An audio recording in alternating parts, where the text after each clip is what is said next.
well, let's get going. So welcome everyone. Nice to see so many people, lots online. So this is an afternoon devoted to applied category theory. A lot of you in the audience would have heard me speak about category theory before. What is applied category theory is going to be the question. Okay, so, and I'm particularly interested in getting philosophers on board, trying to, I fell in love with category theory 30 years ago, was it? And when you fall in love with something, you kind of want everyone else should see the beauty of the thing you've fallen in love with. It's been a bit of an uphill battle, perhaps, to get philosophers interested. So when Yale University announced they're officially replacing the grad program logic requirement with a broader formal methods requirement, so they can go off and study logic, probability, stats, game theory, I tweeted back, teach them category theory, why not? You can have all of those at the same time. If you just give them a basic grounding in category theory, we can do all of the above with just a few little add-ons. So yeah, I mean, philosophers typically through their training, almost inevitably will encounter propositional logic and some first-order logic. Depends where you are. Perhaps some modal logic too, because they'll be dealing with metaphysics and they'll want to know about the issues to do with necessity and possibility and so on. Some people will be exposed to second-order logic, perhaps some probability theory, decision theory, and so on. Unlikely, perhaps, I mean, this isn't a scientific survey. I dare say people will pop up and say, oh, yeah, my department, we do this. It may be, but I mean, I think in general, it's probably fair to say that something like type theory would be unlikely to be studied in a philosophical training, and category theory really very, very unlikely. Okay, now, of course, you can be exposed to these things in different ways, and I'm kind of more interested in bringing about quite a shift in attitude, shall we say? Because if you approach things in a certain kind of way, if you approach it sort of from the top down, you could be exposed to category theory just by I've learned some first order logic, and now I can express category theory as some sort of first order theory. It's to do with a collection of things, a collection of objects, and a collection of connections, arrows between these objects. And it satisfies this and this and this property. So you could see it as just a sort of specific theory within a kind of existing formalism. But if you do that, you don't really kind of get at the heart, the heuristic heart of the matter. You don't get at the mindset that comes from the sort of correct introduction into category theory. And that's more of what I'm interested in. So we talk about, I mean, there's a slightly controversial, this language. We'll see what it's come to mean, this applied category theory, later. But there have been applications of category theory right from the very beginning. So it gets going in the 40s within mathematics itself. There's this great effort to systematize sorts of situations when you've got a kind of entity, maybe like a category of spaces or a collection of spaces, and you want to know things about the spaces. And they're very hard to deal with in themselves, but if only you could sort of transfer them somewhere more amenable to you, maybe into some collection of algebraic objects, you could resolve questions back in the geometric side, the spatial side, by this transfer over to something algebraic. Okay, so you're finding these sort of patterns, these common patterns appearing in these different areas of mathematics. From the 40s onwards, this becomes popular approach. Through the 60s, I mean, these are approximate dates. You'll find exceptions all over, but you start to get people thinking, this category theory is pretty good. Maybe I didn't need to see it in terms of it's just a kind of a category is a sort of set with some properties. Maybe I can make it its own foundations. And there's a guy recently departed, William Levere, in the 60s, who suggests exactly that category theory could provide its own foundations. And later on in the 60s, he's even so absolutely fundamental construction in category theory is a notion of adjoint functors. So this is very much when you've got a situation and you've got a sort of transfer in one direction from one space to another space. And it might not be the case that you can just reverse that process and head yourself back from the second place back to the first place, but that you could do something as good as you can. It's the sort of best approximation to kind of reversing the process. These things are adjunctions. And Levere discovers, well, they were there even in your first order logic, they were there. Right in your very, very fundamental, those quantifiers you dealt with, those universal and existential quantifiers themselves are part of that process of this reversal. Okay, so category theory is sort of seeping right into the roots of the very basic formalisms. Okay, then computer science gets going. If that date's fair enough, I mean, maybe it's even earlier. We've got computer scientists here who can tell us perhaps about that. And we'll kind of get a sense, perhaps a little bit of a sense of why they got interested in this. And then physics, perhaps from the 80s. So we're going to have John Baez when he wakes up. He's in California, so I guess we had to push his talk back to 5 to give him time to wake up. So what is it in California? I don't know. It's pretty early, so I think he's not with us at the moment.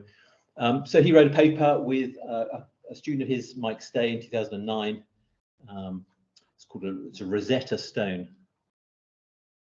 Physics, topology, logic, and computation. Just to see that, can you, perhaps the people here, a bit small, you can see it.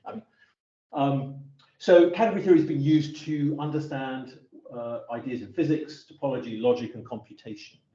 So it's always about, you have a kind of entity of a kind, and then you've got mappings between these entities. That's the thing that interests you. So in physics, you're interested in Hilbert space. If you're doing quantum mechanics, you're interested in Hilbert spaces, and you're interested in operators between Hilbert spaces. Okay, if you're interested in topology, you might be interested in a space that has a boundary, an input boundary and an output boundary, and you're interested in the manifold that joins the input to the output. If you're dealing with logic, you're interested in having a proposition and an inference through to another proposition. With computation, you have data types, data inputs of various kinds. People put in their data, and it gets processed, and out it comes through the other end into the output. Okay, and these parallels go on. I mean, so that there'll be, famously with when you put two quantum systems together, they're not just a straightforward product of their parts. You can't just sort of separate them off again. That's the entanglement ideas. But still, all the same, you put two quantum systems together, and you want the space of these two quantum systems is this tensor product. And in topology, you're going to form the disjoint union. You're going to put your kind of input spaces together next to each other, and so on. In logic, it's exactly the same as forming conjunctions, X and Y, and in computation, the product of data types, and so on and so forth. So you're getting these very similar ideas are just being manifested right across the board.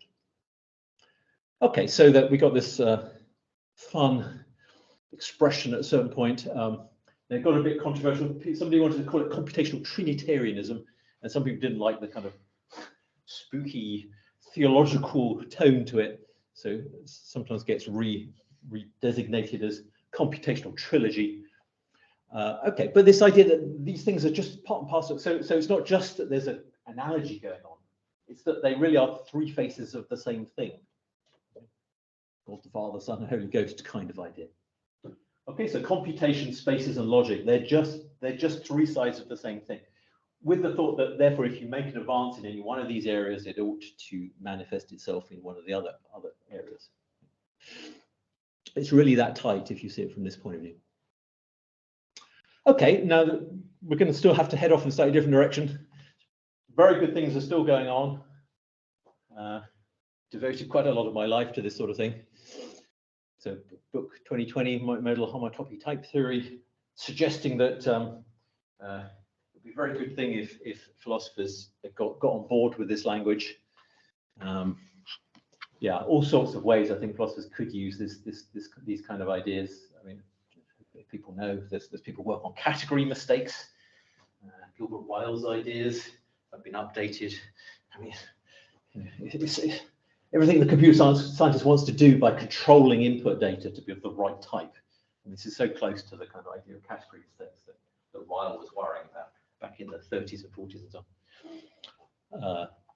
Yeah, I'm going to be giving another talk in a couple of weeks on I mean, it really lends itself to the kind of Robert Brandon's approach to inferentialism and expressivism.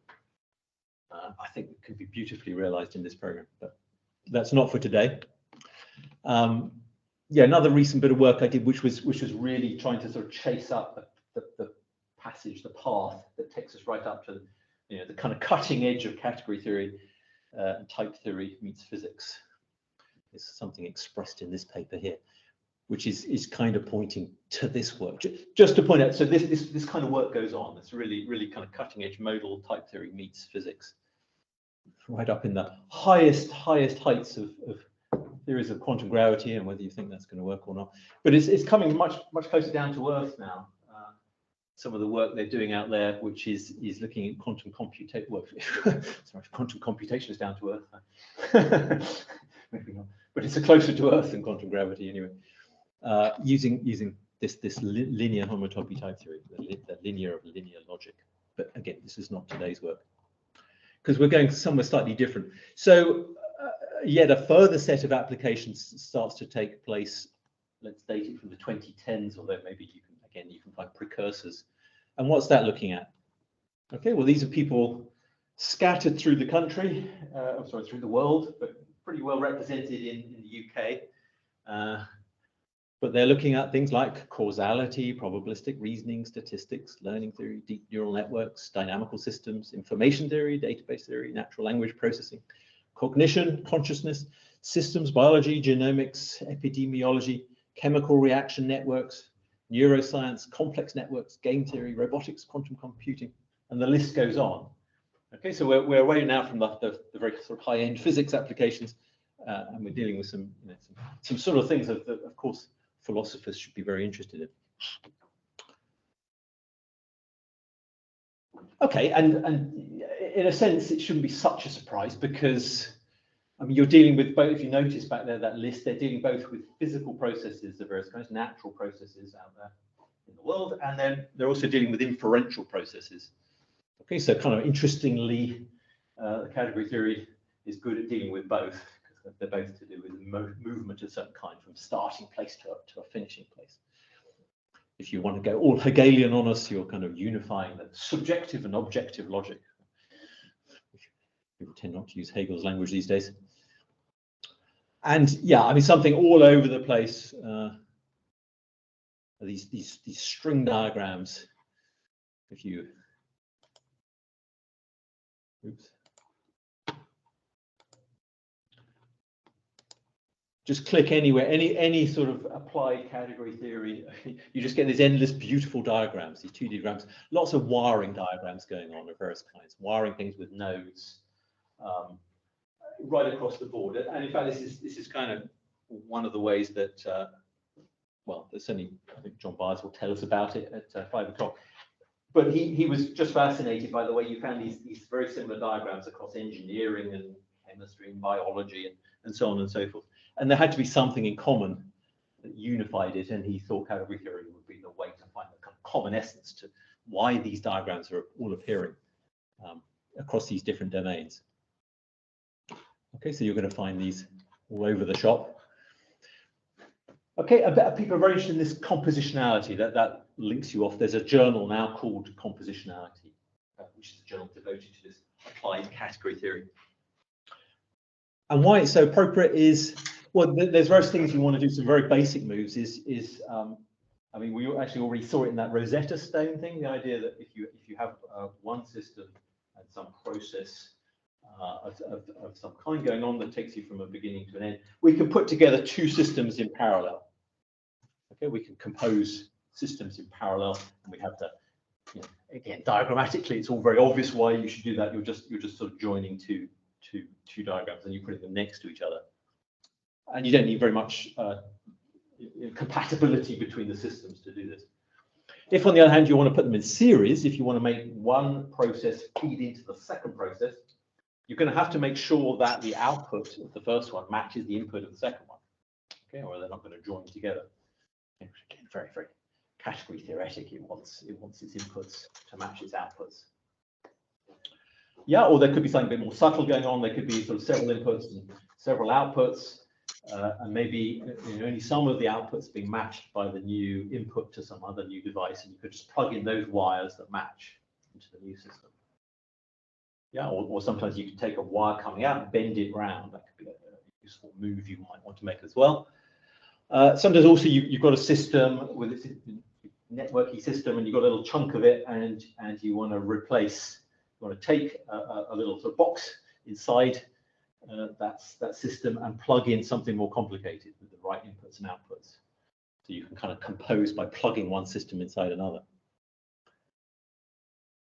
Okay, so this I'm sure we're going to be hearing a lot about this over the next 2 hours and a bit. So Toby Smythe's talking first. I'll give John Baez a bit more of an introduction when it's that time for him.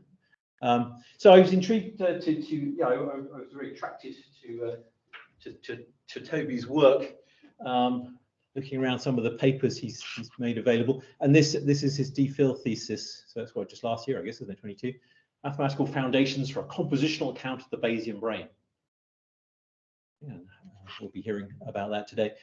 So primary motivation in writing this thesis is to lay the groundwork for well-typed, notice, cognitive science and computational neuroscience. So this is pretty intricate, interesting stuff. This isn't just simple physical processes just going around in their simple way. It's tapping into a field that I've been looking into a bit of late. This world of predictive processing, active inference, the free energy. We had Carl Friston as a big name in the field. There's some interesting stuff going on there. Kind of hierarchical Bayesian models involved in the way that we deal with the world. We make all these predictions about the way that most of the world is sort of fantasized by us. It's just slightly constrained by our inputs in some sense. So there's all sorts of ways, this very strong top-down component to our perception. Interesting stuff. So curiously, I find myself, it would almost plug the gap. So I've spent a lot of my life, as I say, sort of interested in category theory and type theory, with spell being interested in machine learning, Bayesianism. I had a former life that kind of pops up from time occasionally, which was an early interest in psychoanalysis, and then co-wrote a book on psychosomatic medicine. So sort of extraordinarily, there could even be this kind of bridge that takes place between those interests. So there are plenty of people there's a lot of psychotherapists now talking to this active inference approach to the mind. The brains are kind of optimizers. The trouble is that very often they get kind of caught in suboptimal optimizations. They get locked in a certain kind of way. And the heavy top-down processing sort of makes it very difficult to sort of shift the system and gets kind of locked in a certain way. I mean, for example, delusions, for example, are cases where there's such a sort of strong top-downness to the perceptual apparatus that the input from the world does nothing to constrain, or not enough to constrain from the delusions. So it's a very extreme case, but all sorts of psychiatric problems can be seen in this light. So gosh, if Toby can help us sort of plug the gap here, I think it'd be kind of fun if I could bridge the gap of my interests. So I'm certainly very much looking forward to hear what he's going to say today. I noticed this rather longer bit, this taken from his thesis, this well-typed cognitive science and computational neuroscience, and it's got this idea. So types are what render these concepts precise. They allow categorical models to be cleanly compositional. So it's very much things I've been talking about, this sort of plugging together if the interface is right. So I think this is something that maybe, from what I've seen of the active inference literature, well, I'd be intrigued to see if he can make something more category theoretic meet the active inference. I think this is a really exciting project. Okay, that's I think that brings us to the end of the introduction, because we're keeping rigidly on time, and here we go. It's 10 to 4. So let me close down my thing, stop sharing.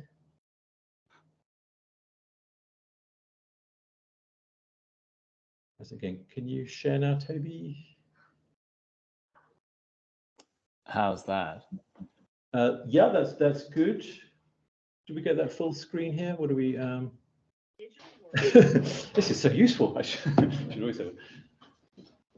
We can get it mostly full screen, I think. By just getting the Could we put a cross on the? We can do that, and we can do that, and there's one more thing I can Is it even do. further? Wow. What's the other thing? Well, that's probably enough, is it? That's probably enough. I don't think I can do it in the browser one. Okay. Yeah, that's Brilliant. Great. Okay, so my great pleasure to introduce Toby Smithe to talk to us on Bayesian brains cyber-categorically. Thanks, David. Great, thanks, David, and thanks for the very warm introduction. I'll try to live up to it.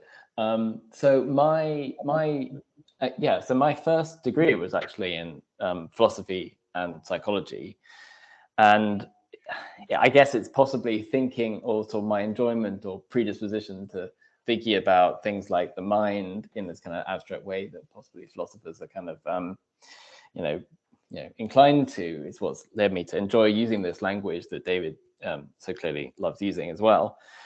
I'm not going to be saying very much on the sort of philosophical side today, though, I believe, as David does, that this language has a lot to give to philosophy. What I'm going to be doing really is to talk a little bit about this journey that David nicely summarized at the beginning that I've been on, basically trying to replace one kind of confusion about what's really going on with this idea that's called predictive coding in the computational neuroscience literature and the sort of related set of ideas called active inference, with a different kind of confusion, which is all about category theory and this sort of higher dimensional algebra that goes along with it. And I suspect I'm in a happier place with that second kind of confusion. It suits me better.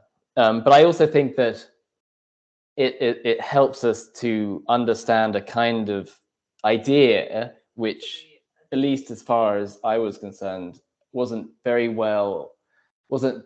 crisply or clearly expressed so far in the literature that had been written in computational neuroscience, possibly because there the interest is in specific models or specific bits of the brain, whereas my interest is really in just what brains do, or more generally what adaptive systems do.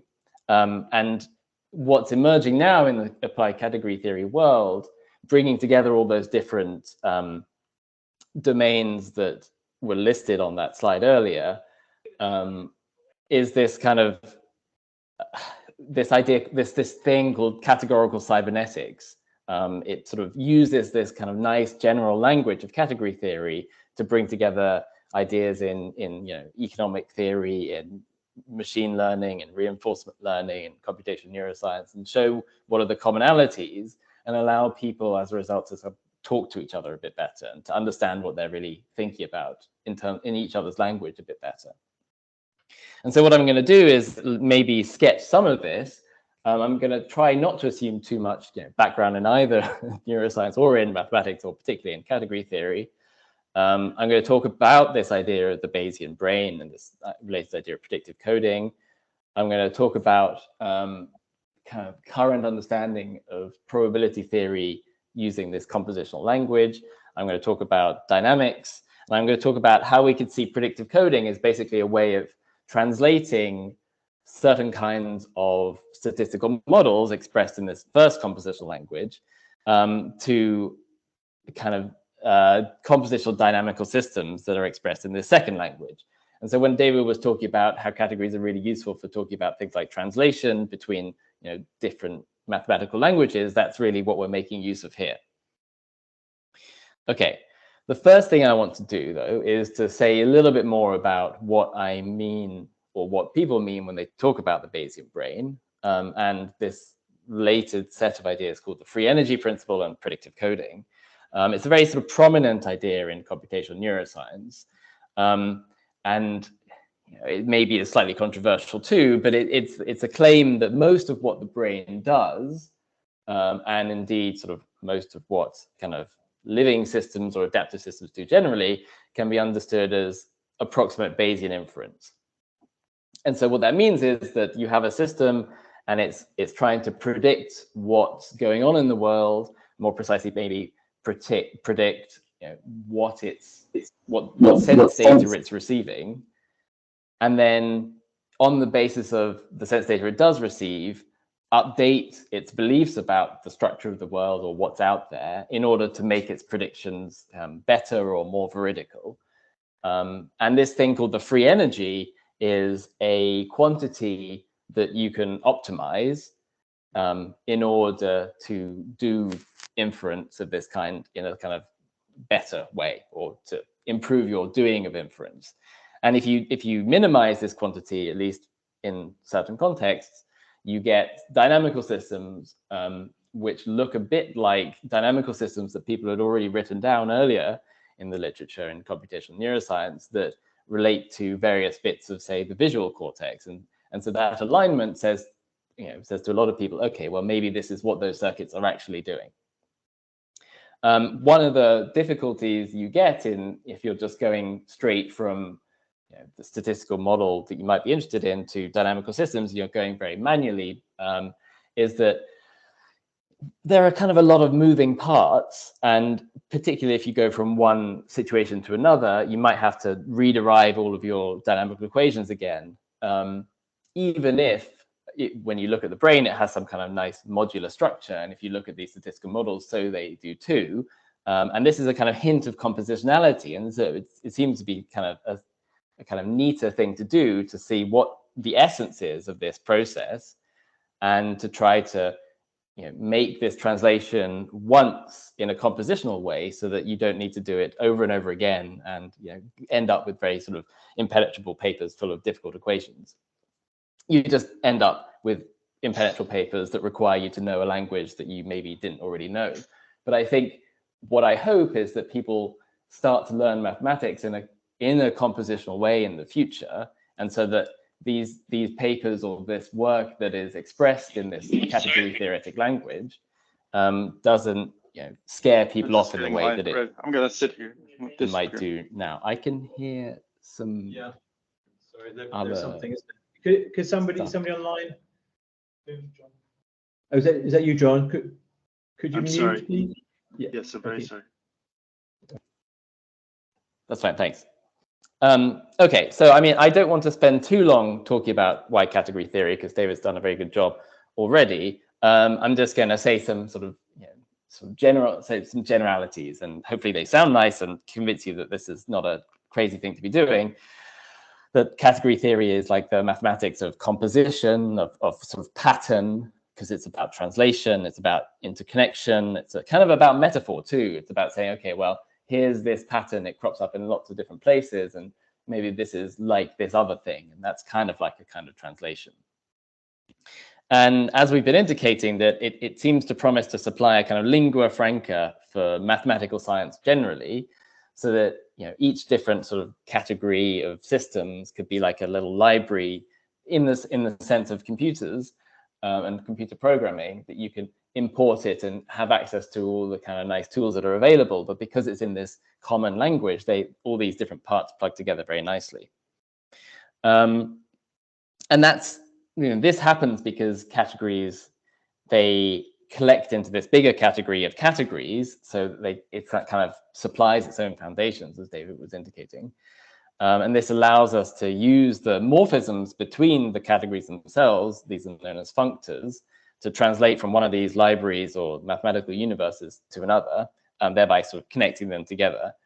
So that's kind of like one major benefit of using this language. And another one is that it kind of, because you have to say like what are the interfaces of your system, like where do they start and where do they end, or what do they connect from and to, it kind of enforces this discipline. It kind of enforces a kind of clear thinking. It enforces an effort to carve nature at its joints in this kind of Platonic way. Okay, so to make a little bit more progress, at least with the mathematics, I want to try to say briefly what a category actually is. It's a collection, I often denote it with C for category, like this kind of with this little tick in it. It's a collection of objects. So these are the things that are being related, often denoted C0. And then for each pair of objects, you have a set of ways of relating them to each other. It's a set of edges or morphisms. So if you write them like this, it goes from A to B. And the key detail is that if you have a way from going, way to go from A to B and then B to C, as I've drawn down here, you get a composite morphism like this. And so it's a bit more than, I mean, it's quite a lot more than just a graph. It's a graph where the edges compose. And this is where the compositionality comes from. There's also an important extra detail, which is that each object is witnessed by a morphism of its own called its identity. And then you've got some axioms that say, okay, well, this composition is associative and it's unital with respect to that identity.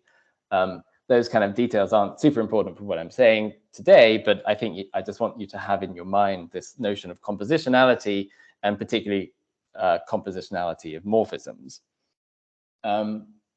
Once you've got this structure, you can start to study it in itself, as David was also talking about. And one of the things you can do is prove this fundamental theorem. And it has a sort of quite, in some sense, trivial, but very deep and sometimes confusing proof. It's called the Untitled Chapter. And it says something that's very familiar to us in everyday life. And this is a kind of a maxim from a linguist, I think, called Frith, who said, you shall know a word by the company it keeps. And the Untitled Chapter generalizes this to all these categorical contexts, that you shall know an object by the company it keeps, in the sense that if you know how a thing is related to the other things in its milieu, then you can identify the thing itself. And that, you know, we know not just from linguistics, but if you know how to get to a place from the places around it, then you can, you know, figure out where that place is on the map. So you can sort of identify that place. And it's a very powerful result, and it's a kind of nice evidence that category theory captures something about the way the world is built up. Okay, but the thing that I want to talk about really today is the brain, and using the tools of categorical cybernetics to model it. So the brain is this nice complex system. It's made up of other complex systems. So it's made up of neurons, which of course have a lot of structure of their own. And it has this kind of computational behavior. It does prediction, and it does planning, and it does all of these things that we have programmed computers to do now. And brains themselves compose into bigger systems, societies. So it has a lot of features that make it, that seem to suggest that it should be amenable to description in this categorical language. And indeed, it should be comparable to other systems that people have started to study in category theory or in applied category theory, cybernetic systems. This really, I guess, at least in this form, kicked off with the introduction of compositional game theory by Jules Hedges and his colleagues. And so there they study economic systems. And those are very closely related to systems of reinforcement learning. And indeed, structurally also related to systems in machine learning, as it is in the form that has given rise to things like ChatGPT. And these things all have a similar kind of structure. There's some kind of process which might have some kind of control input. And then there's another part which goes backwards, a kind of retrodictory part, a sort of feedback process.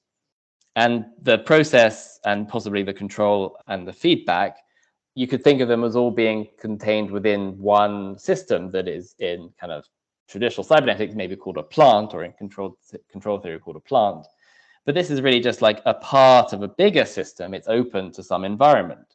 And the brain has similar structure, at least in these kind of visual cortical areas that had these predictive coding models that I introduced at the beginning. And so there, like a little bit of neural circuitry maybe has one part which points from deep inside the brain here to out towards the world here. And it does say prediction about what the eye should expect to receive. And then there's another set of neurons which goes from nearer the world to deeper inside the brain that feeds back the error in that prediction and allows the brain to form a sort of updated or new belief in Bayesian probability. It's called a posterior belief. And so you have this kind of bidirectional process, which looks a bit like a kind of cybernetic loop. And so I'm interested in not just the brain. Of course, the brain is a great target, and obviously I part of me is a brain, and I want to understand that. But I'm interested in systems that do this kind of thing, adaptive systems in a sort of general way. And because of that, I'm keen to use these general tools and to study this system that is so good at doing this kind of adaptation, which is the brain. Okay, and so you've seen me draw on the previous slide a diagram, and it's a diagram of the kind that, if you know about category theory or you did some searching, as David was suggesting, is known as a string diagram. And so I want to introduce categories again, or at least composition again, using this language, so that when I use these diagrams again a bit later, you'll know what I'm doing. The great thing about using string diagrams is, of course, for most of us, we have this very well-developed visual system.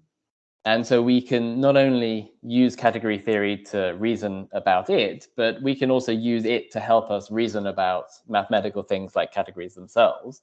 In particular, when we use pen and paper, it's a two-dimensional medium, and it's a kind of often for processes where things can go in parallel as well as sequentially, it's often more convenient to draw the processes out, as we see when people draw other kinds of more informal diagrams, than it is to write them in this kind of more sort of traditional algebraic symbolic way that you could write on that I've drawn on the right-hand side. And so what we can do is, if we have a process F that goes from A to B, so we're going to start by reading on the left, and then if you have another process G that goes from B to C, we can plug them in, and so then you have a process that's G after F, which in traditional mathematical notation is denoted like this. And so that's like the sequential composition. And we can also put another process H from X to Y by the side of it. And so this thing now goes from the tensor A, tensor X to C, tensor Y. And you have, as I said, each object has an identity morphism, and this is just what the string itself represents. And you can put this next to, processes, and, you can use this to plug things together.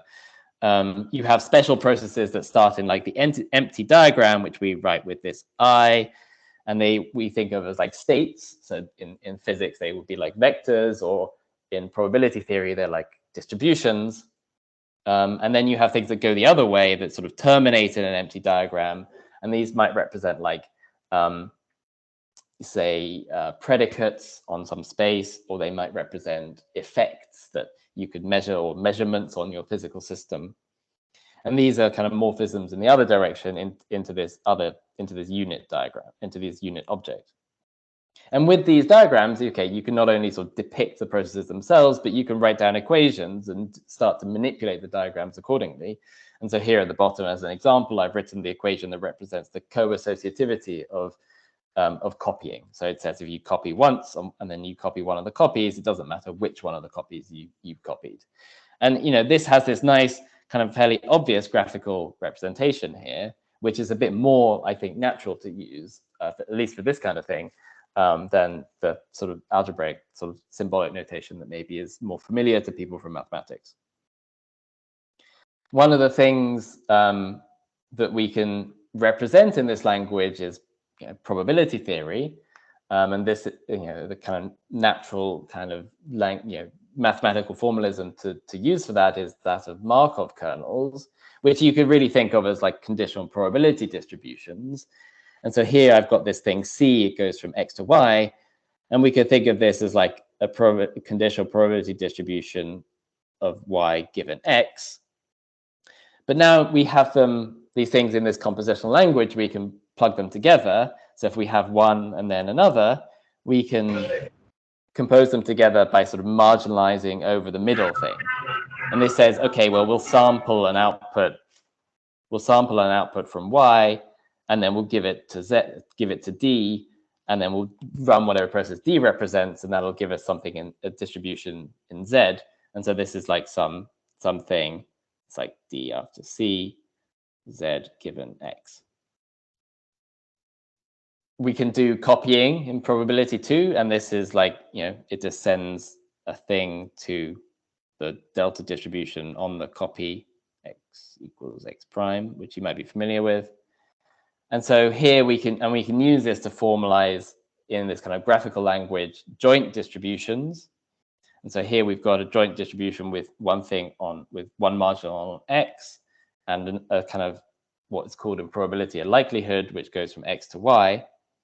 And this thing depicts the kind of this sort of this representation of the joint distribution as like a likelihood, a conditional probability distribution on Y, and a prior. And this is the kind of one fundamental part of Bayes' law that you might be familiar with.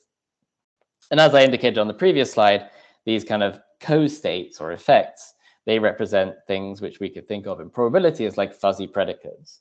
And that might be something that if you're philosophically inclined, you've thought about. We're not going to use them very much, but we will use them to represent loss functions in machine learning and in predictive coding later on. Okay, so at the heart of this kind of predictive coding idea is Bayesian inference. And what Bayesian inference does is effectively takes one process here. This goes, we're reading the diagram upwards now, just for reasons of space. Here, this goes from X to Y. And so we could think of this as predicting something in Y given something in X, but it's a kind of stochastic prediction, it's fuzzy. And so Bayesian inversion allows us to go instead of from this process which goes from X to Y to a process which goes from Y to X here. And so this is like reversing this process. It allows us to say, okay, given what I observed, what should my belief, a better belief have been? And the criterion that it satisfies is that these are two ways of writing the same joint distribution. So you start with a prior belief that says, okay, well, this is how I think the world is. And then you have this way of generating data. And this says, okay, well, the joint distribution you get over the, say, causal structure of the world and the observations is the same whether you go forwards or backwards. And so this kind of makes it like a well-behaved inversion. So it's a kind of fuzzy way of inverting this predictive process. And Bayes' law is often written like this thing. It's just a way of expressing the conditional probability in the other direction. And it just comes out of the kind of laws of probability that you might be familiar with. This is the product rule of distributions. But I'm not here to give a tutorial about about fundamental probability theory. I'm going to try to build up to predictive coding. I've already introduced categorical probability theory, and I want to get from there in a kind of piecemeal way, from like simple steps using like simple like compositional parts towards the dynamical systems that represent how the brain does this inferential process actually dynamically. And so, as I indicated, a brain, it has lots of parts and they sort of plug into one another. In particular, it has some parts of the brain which are nearer the retina or the eye, and other parts of the brain which are kind of what we think of as more sort of high level, that represent objects or concepts rather than, say, like what we might think of on a computer as pixels. And so somewhere in the brain you have to go from these kind of low level features to the high level ideas. And this happens in this kind of hierarchical way, sort of zooming out piece by piece. And so, you might imagine being, say, at the cinema, and you're sitting right at the front, and you're looking at the screen, but you can only fit in your visual field, say, a part of the screen at one time, but yet you can sort of keep track of what's going on everywhere. And so you maybe have this process where you've got, a belief about what's happening on the whole screen, and also another process where the eye is receiving signals from part of it. And the first thing that happens is your brain updates the belief about what's going on in that little part, and then it can update using that new belief, the sort of high level belief about what's going on the whole, in the whole scene or in the story more generally. And this is a hierarchical process, and really it's got this kind of compositional structure. And so we might wonder, okay, given in this kind of abstract language, a sort of kernel from X to Y and another one D from Y to Z, what its inversion is. So what is the inversion of the composite channel or kernel? And how does it relate to the inversions of the parts? And so this is a kind of question about the compositionality of Bayesian inversion. And it's not only relevant in predictive coding, of course, it's relevant in all sorts of contexts, particularly in, say things like probabilistic machine learning and things like that. And so it's actually quite easy to show that the composition of the inversions gives you the composition of, gives you the inversion of the composite channel. An important thing to notice from these pictures is that the inversion, say if we just go back to this kind of defining law, this is what we could think of as a kind of abstract Bayes law, that the inverse channel here, the whole law in fact, but particularly the inverse channel, depends on the choice of prior. Because if I change this, if I change it to pi prime, it wouldn't necessarily satisfy this law. And so there's a kind of dependence here. You see it comes in the sort of defining equation here. You've got pi popping up. And so we can't just sort of, in some sense, reverse the channel directly. We need to say, okay, well, what is this prior that I'm reversing it with respect to? And so we'll see, okay, well, if we use this law twice, we can invert, first of all, D, but you see we've got C coming in first. And so the prior for this inversion of D is C after pi. And if we invert, we should invert C first, the prior is pi, and then we invert D afterwards, but the prior is C after pi, we get this composite inversion over here. And so this says, okay, well, we can decompose the Bayesian inversion of a composite channel in terms of the inversions of the factors here and here.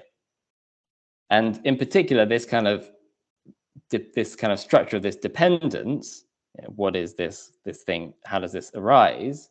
If we try to package this up neatly, we will end up using what is called a lens. And this is something that's already been used in categorical cybernetics and in categorical dynamical systems theory, and in all sorts of bits of category theory already, to formalize these kinds of bidirectional processes. And so it's very nice and maybe somehow mathematically inevitable, but this kind of formalization also happens to be the way that Bayesian inversions compose. And so we can say a little bit about this. So I've indicated that these inversions, see, this is the inversion of the channel C on the previous slide, Cx to y.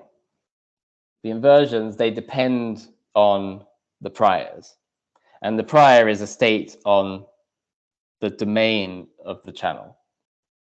And so we call the inversions, which we might write as just C dagger. It's dagger for technical reasons. It's because it effectively makes up what's known as, in other bits of category theory, a dagger functor. But this thing is like a state-dependent channel. And so it takes in a prior, and it gives us a channel in the backwards direction. And so this is a function from states to channels like this.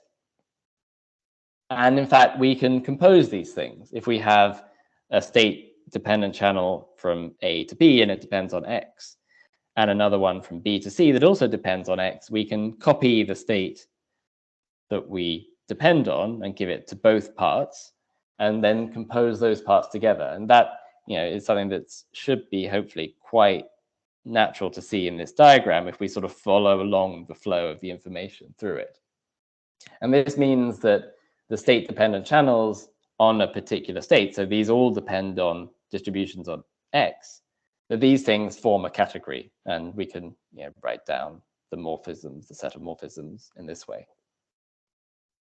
So not only, though, do the state-dependent channels on X form a category for each X, but also if we have a process from Y to X, we can say re-index these state-dependent processes.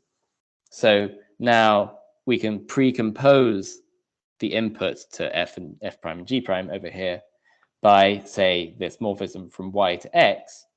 So now if we have a state on Y, we can also feed that through P and then feed that composite state into F prime and into G prime and still do the same composition. And so this gives us a mapping, indeed, a functor from the category stat X to stat Y. And so that's going to be important because, as we've seen here, it maps like this. But what we did before is we had an inversion on D, and we precomposed it with C to give this thing D dagger C after something. And so this re-indexing captures what's going on in the composite inversion story. And we can sort of use category theory or categorical tools to package all of that stuff up very nicely. We can pair an individual predictive channel, C, with its state-dependent inversion, C dagger, and a pairing of a channel or kernel with an inversion, which may or may not be the exact Bayesian inversion that satisfies that equation. But a pairing of that kind is what I call a Bayesian lens.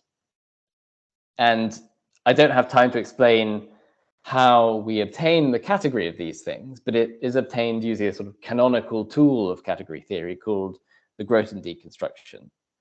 So we had this index category stat of state-dependent channels, a family of categories for each possible space X that's compatible with this re-indexing. If you have an index category of that kind, you can apply the Grothendieck deconstruction, and that gives you another category that is the morphisms which are pairs like this. And there's a kind of composition rule that comes out of the Grothendieck deconstruction, which tells you how to compose these lenses. And it, in fact, captures exactly what's going on with Bayesian inversion. And so Bayesian inversion, at least its compositionality, has this nice, in some sense, universal property that because it arises in this kind of abstract way. It's not an ad hoc thing that depends on the situation at hand or the kind of problem you're studying. It's a kind of mathematical consequence of the structure of what's going on in Bayesian inference. And we can use string diagrams to really spell out this compositional structure.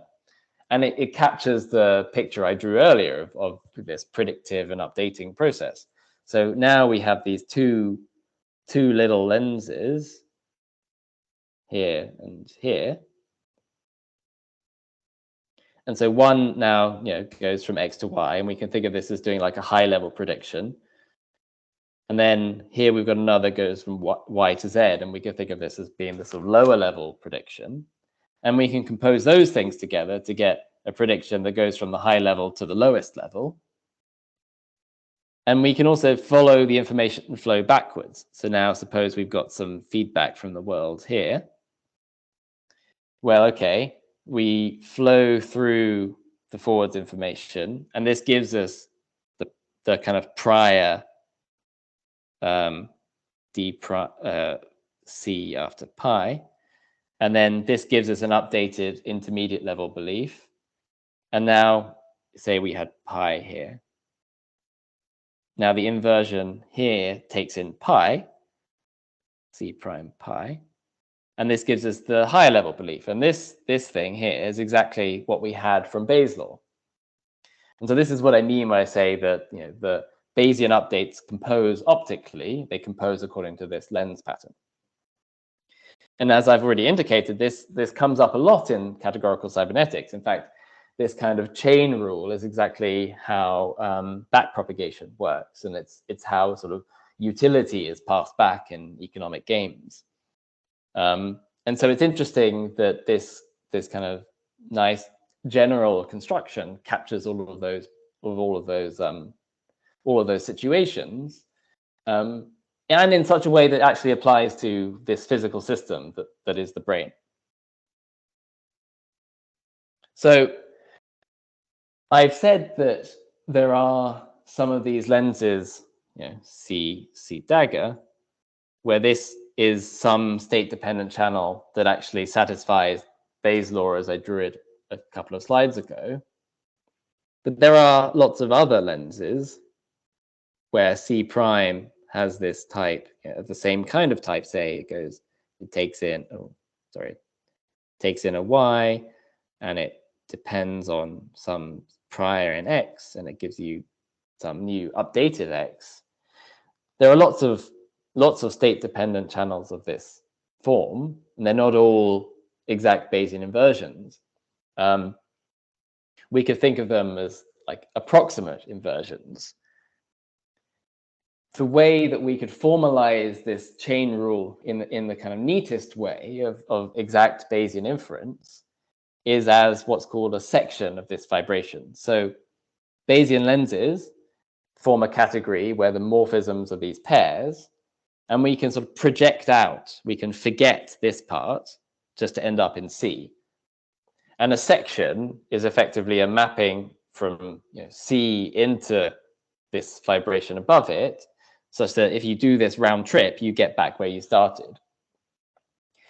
And what makes a mapping a functor is that it preserves composition. And so what's going on here is that we map C to C dagger, and we also map D to D dagger, such that if we map DC, we get the inversion of DC, which, as we've already seen, is this thing C dagger after D dagger C. And so the fact that this mapping of channels to lenses where the second part is the exact inversion is a section exactly says that Bayesian updates compose according to this law. Now, again, this isn't the only section of Bayesian lenses. There are others. And those ones represent approximate inversions that are particularly well behaved because they satisfy this compositionality property. And I call those things inference systems. And finding an inference system is like the first step in sort of defining the approximate inference process that is predictive coding. But once you've got an arbitrary inference system, it might not be very good at actually doing prediction or updating of beliefs. If we think of Bayesian inference as like the optimal such process. And yet, nonetheless, evolution hasn't just picked brains to be instantiating some like arbitrary inference system. It's chosen ones that are actually quite good at doing prediction and updating. And so there must be something going on that allows evolution effectively to measure how good a system is. That's what natural selection is doing. And similarly, there must be something going on that allows brains to improve their predictions or effectively to learn. And what I'm going to talk about now is how we can equip each Bayesian lens with a loss function, effectively a way of measuring this goodness of a prediction. But because we have this compositionality hanging around, it satisfies some nice constraint that is enforced by biology, which is that neural computation is what biologists or neuroscientists say is local. That means that the data required of the computation must be sort of available to the neurons themselves. It shouldn't depend on something that's going on further away in the brain. The information has to be accessible in order for the neurons to actually do the computation they need to do. And so because we have this compositionality, if we enforce that of, say, the loss functions or of the lenses as well, that makes all of the information local to the individual parts of the system. And so that makes it a kind of nicely biologically plausible thing, which is a bit different from what happens in, say, backpropagation and machine learning, where changes to some parts of the system may depend, or like the way you measure how good the performance is sort of filters back to the whole system at once. The loss functions there aren't necessarily compositional. Another thing that's important to bear in mind, at least when it comes to approximate inference systems is that their performance kind of depends on the problem they're trying to solve. So obviously evolution has selected different organisms for different niches. And so, if you change an animal from one niche and you put it in a different environment, it might not survive as long. And that's because we could say that abstractly that's because its inferential performance is kind of context sensitive. It depends on the beliefs it has about how its environment is structured, and it also depends on like how it actually absorbs these observations that it has. What those observations are. It might not pay attention to certain things, which in one environment might be less important than in another. One example of a loss function that's particularly natural and relevant in probability theory is known as the relative entropy, or the Kullback-Leibler or KL divergence. And this measures the difference from one, well, it kind of measures a distance or divergence from one distribution to another on the same space. And we'll see in a minute that these relative entropies also themselves satisfy a nice compositionality property, which again comes out of a gradient deconstruction. And so its structure is also kind of captured by this abstract categorical machinery. So one of the reasons the relative entropy is so important in approximate inference, as you may know or have already guessed, is that if we minimize the divergence, say, between this approximate posterior, which I've written as C prime pi, and the exact Bayesian posterior C dagger pi, effectively what that does is it pushes the approximation closer to the kind of true or the optimal inference. And so often people start an approximate inference process by trying to figure out a way to minimize this quantity. But you can see here again that we have this dependence of this quantity, this divergence, on the prior, because of course the inversions depend on the prior, and on the observation. So y is the thing that goes into the system. Like this, we had this diagram before. And so the actual divergence in any particular context depends on what the observation was. And so if what we want to do is compose these loss functions for one little neural circuit and another little neural circuit, we should figure out a way to pass the information of this observation and this prior into those loss functions. If we write down the type, as I said at the beginning, this kind of discipline about types is one of the things that makes category theory to me so useful. If we write down the type of this function, we'll see that it corresponds to one of these effects or co-states that I drew earlier, as long as you think of it as also depending on this prior. So what I call that a state-dependent effect. Effectively, it's a state-dependent channel that lands in this kind of trivial, kind of empty diagram object here. What that means, if we interpret this type in the Markov kernel language that I introduced earlier, is that it's a function that takes in a prior and then an observation, and it gives us back a number. And in particular, it could give us back this relative entropy. And one thing that is known about the relative entropy, and in fact is quite easy to check, is that it also satisfies a chain rule. The chain rule has this form, but I don't need to go into details about what it means.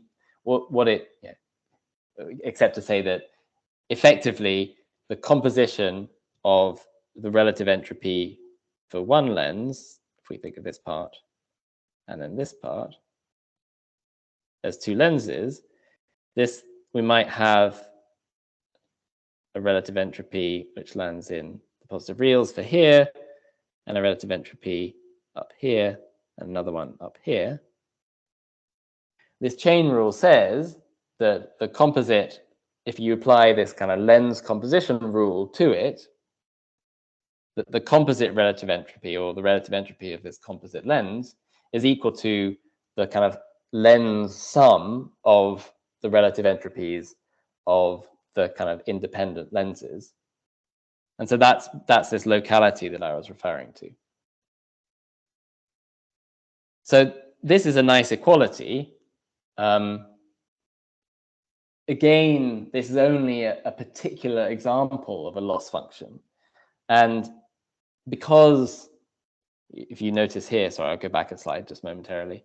You notice here that the relative entropy depends on this exact inversion. Well, that means in order to be able to compute it, you need to know what that exact inversion is. And actually, often, the reason we want to do approximate inference is because computing the exact inversions is quite hard. And so, yeah, we don't want to try to compute that thing, and so we need to do something else. And so these other loss functions are available, and the relative entropy is one example. But we could sort of pair a lens with another example of a loss function, and I've given a composition rule for lenses, and I've sketched a composition rule for the loss functions. And so these things form, these kind of pairings of lenses with loss functions also form a category. And I call this category the category of statistical games. And the reason I think of it as a kind of game is twofold. The first is that it shares a lot of structure with categories of economic games, as I've indicated already. But it also, it also captures something that's quite nice, to think about these processes, which is that the way we improve our inference is by playing this game of how can I do my inference better. So that's this statistical game that you play, that these neural circuits play. So what we've done here is we've attached loss functions to lenses, and so just as we had a fibration by attaching the inversions to the channels themselves, we've done this attaching thing again. So we've got another fibration. And so we could ask, okay, so what are the sections of this fibration? So what are the ways of assigning in a kind of nice compositional way to each lens a loss function?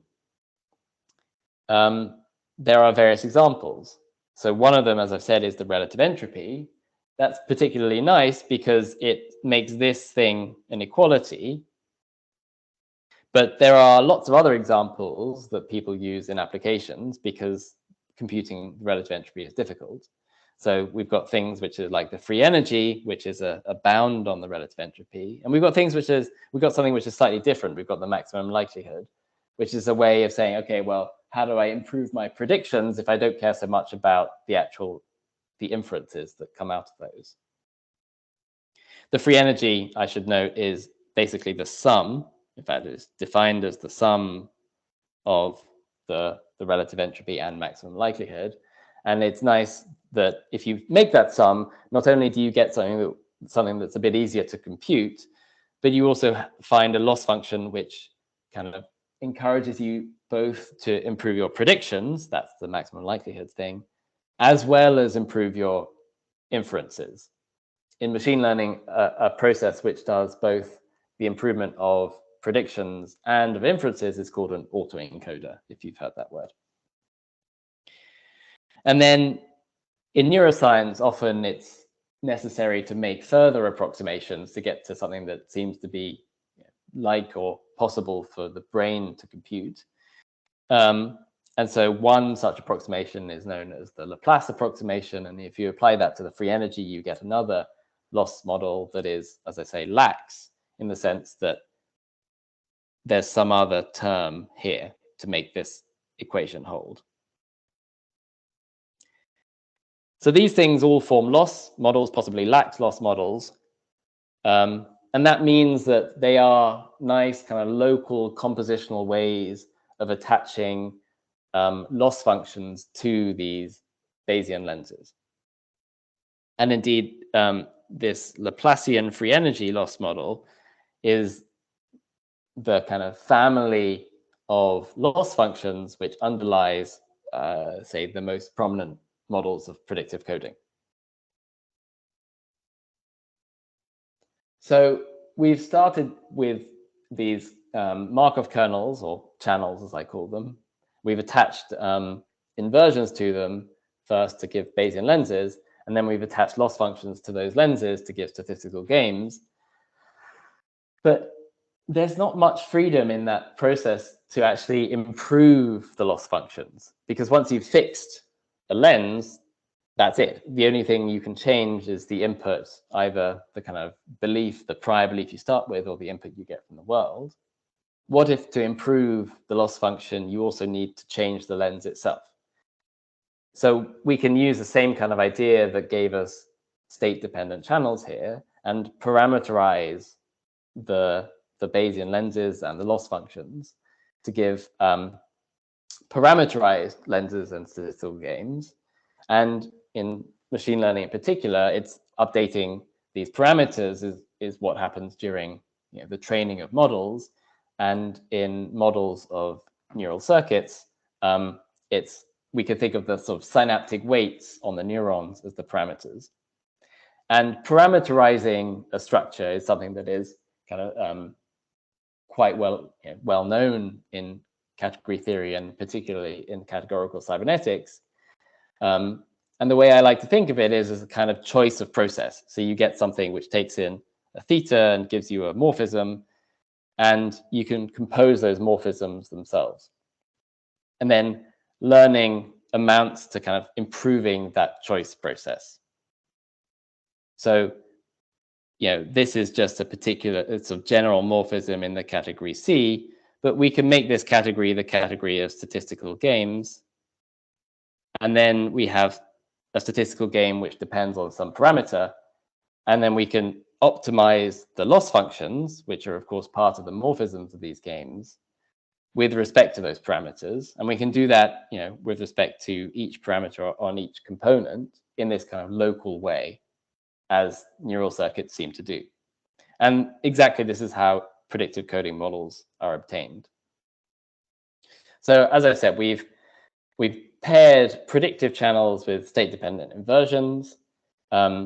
These exact inversions constitute a section, and other sections, other lenses represent approximate inversions. We can pair the lenses with loss functions in the same kind of way to give statistical games. And this formalizes the chain rule of the relative entropy. The free energy is another example of one of these loss models. And then we can make space for learning by introducing parameters. I'm aware I don't have much time left, and so I won't spend an awful lot of time on dynamics.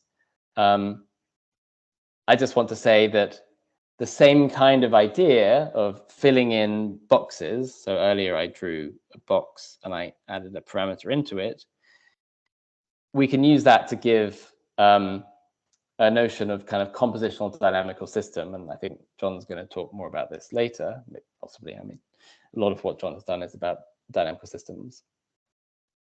And so what we can do is say, okay, well, we've got a category that represents the interfaces of our dynamical systems. And then we can use the morphisms of that category to represent how those systems are kind of wired together. And this category of interfaces and wirings is something that I'm going to call int. And then on each interface, so this is the interface which has inputs X and inputs Y, we have a category of dynamical systems which take in interfaces X and Y. And so here we can fill in one system, and here we can fill in another system. And you can see that this is the same pattern that we saw earlier of an indexed category. And so here, the re-indexing is the rewiring of systems. And so what we can do is apply this wiring to the systems themselves to get a sort of bigger system on this composite, on this outer box, a kind of composite system. Then we can define dynamical systems which emit the data of Bayesian lenses. I call these systems cilia because they're like the ciliary muscle of an eye. They control the lens. I won't go into details about the structure. I just wanted to write it down for reference. But the cilia have the same type as the lenses, but they're now sort of dynamical lenses. And so a cilium of this type that goes from XA to YB, it has a state space. It has a forwards output channel that's parameterized by the state space, a backwards inversion that's also parameterized by the state space, and then an update function or an update map, which is like a stochastic dynamical system, which takes in a state space and an observation and a prior belief and gives a new element to the state space. And so that's like the sort of updated parameters that we used for learning. And these things compose by composing the lenses together and by forming like the sort of product of the parameter spaces. So you have a parameter on each bit of the composite system. And this story, it starts to give us a sort of general recipe for predictive coding systems, which are, we could think of as like local approximate inference systems. We have parameterized kernels, we form lenses, then we make statistical games. The first is the thing I call an inference system, and then the second is a loss model. And then we've gone from a parameterized statistical game into this dynamical category by, say, doing optimization, as David mentioned at the beginning, on the loss functions. And so a process that starts in this category of stochastic maps and ends in dynamical systems that do inversion is something I like to call an approximate inference doctrine. It tells you a way to do approximate inference for each channel in your original category. So I will end briefly. I just want to say finally that this is all about approximate inference, effectively perception. We can extend this to active systems by saying that the agent, say, is trying to predict not only what it perceives, but also what it should do. Effectively predict everything on its interface, the inputs as well as the outputs. In the literature in neuroscience and related areas, this interface is sometimes known as its Markov blanket. And so we can also package up systems that do this kind of prediction into a category. Or if we call the interface P, we get a whole category of agent P of agents with that interface that do this kind of prediction. And indeed, we can rewire these things according to wiring of the kind I mentioned earlier. So you could think of that as like if you get in the car, like your sort of interface changes because you're now contained within the car, but the car itself has some intelligent behavior. You could think of a corporation, which again is made up of lots of agents, but it itself has this legal personhood. And so at this point, we start to consider how agents themselves compose. And this kind of gets to some subtleties, which are kind of more philosophical questions. In particular, that agents, they need to predict not only how the environment causes their sense data, but they also need to predict not only their sense data itself, but also how the environment causes their sense data. And that's something a bit like theory of mind. And this is something that's necessary to make this structure compositional. And then once we have this, you might think, okay, well, two different agents may disagree about how they're wired together. And that we need a way of sort of coming to overcoming that sort of disagreement. This is really a sign that these Bayesian models are kind of inherently subjective. And there are various ways we can deal with that. In mathematics, there's a lot of stuff, a lot of work done in cohomology to measure disagreements of various kinds. And we can use diffusion to sort of smooth out these disagreements, or we could just have a higher level agent which imposes a resolution to the disagreement. And because of the compositionality of all of this, we can do this make each of these choices in a kind of nicely modular way. As I say, the choice depends on the situation at hand. And so finally, this kind of points to the kind of broad ambition of what's known as the free energy principle, which, as I said at the beginning, asserts that kind of all adaptive systems, at least that maintain their interface, can be understood as performing approximate Bayesian inference.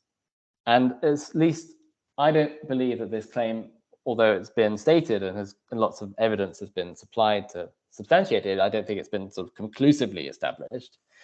And I think using categorical tools and this formalism of compositional active inference is a nice framework in which it might be possible to do. And so what I've talked about is a mapping that goes from agents as, say, statistical models to dynamical systems. And the free energy principle claims that there's a mapping in the other direction, which goes from sort of dynamical systems in, say, of a sort of physical kind to agents or statistical models in a world that kind of has a more sort of biological flavor. And we can sort of think of this as a kind of mind-body dualism. And in particular, one way that we might be able to formalize this claim is as an adjunction, which is something, again, I think David mentioned at the beginning. Thank you. I know that was quite fast, but I wanted to cover a lot of ground to say how there's quite a lot of great stuff to be found by using categorical methods for complex systems like the brain. Great. Thanks so much for that.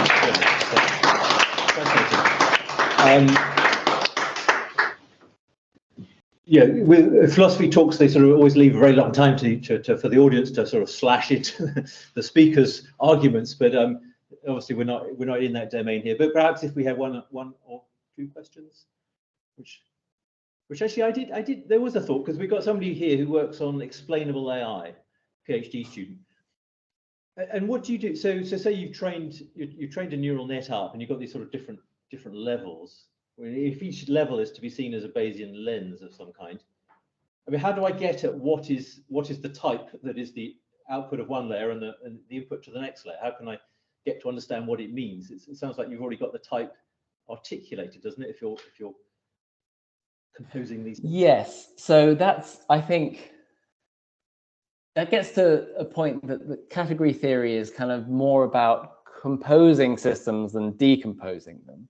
So I'm assuming, yes, that you started with two lenses that represent, say, your models of small parts of the system, and you're trying to use that to build up a bigger system. But yes, if you have a kind of big, complicated neural network, there might be various ways of sort of partitioning it into smaller components to try to understand it, but I'm not sure I have a kind of nice universal story for how to do that right now. I'd love to have a good connection from this to that kind of explainable AI, but I think a sort of less ambitious aim that we start to get from this kind of toolkit is one that says, okay, well, at least we know how our systems are built, and we know what the different parts are if we work like this. If you look at machine learning code as it is, it's often full of lots of very informal commentary, because people need to sort of be careful about where certain bits are, how the information flows effectively, which index goes to which other index. And so I think people actually don't understand the models as they are right now. Having some types on those interfaces might make that process a bit easier. Okay, great. So thanks very much. Oh, there's one question from we've got Mark here from a PhD student. Yeah, okay, thank you so much for that. There was a lot through there. That was very, very intense, and I really did appreciate that. There's something that I want to get on. First of all, I like the an explanation of the impregnativeness of the whole project. But the question I want to ask you is, it doesn't seem like there's going to necessarily be a clear demarcation on the biological side, the ancient biology side, to the process of going from Bayesian lensing to the cilia. I can see institutions, and I think you hinted on that corporations and the focus of at the cilia level might end up being at. So I want to know what your thoughts on that are. Yes, it's very interesting. So this is a kind of scale-free theory in some sense.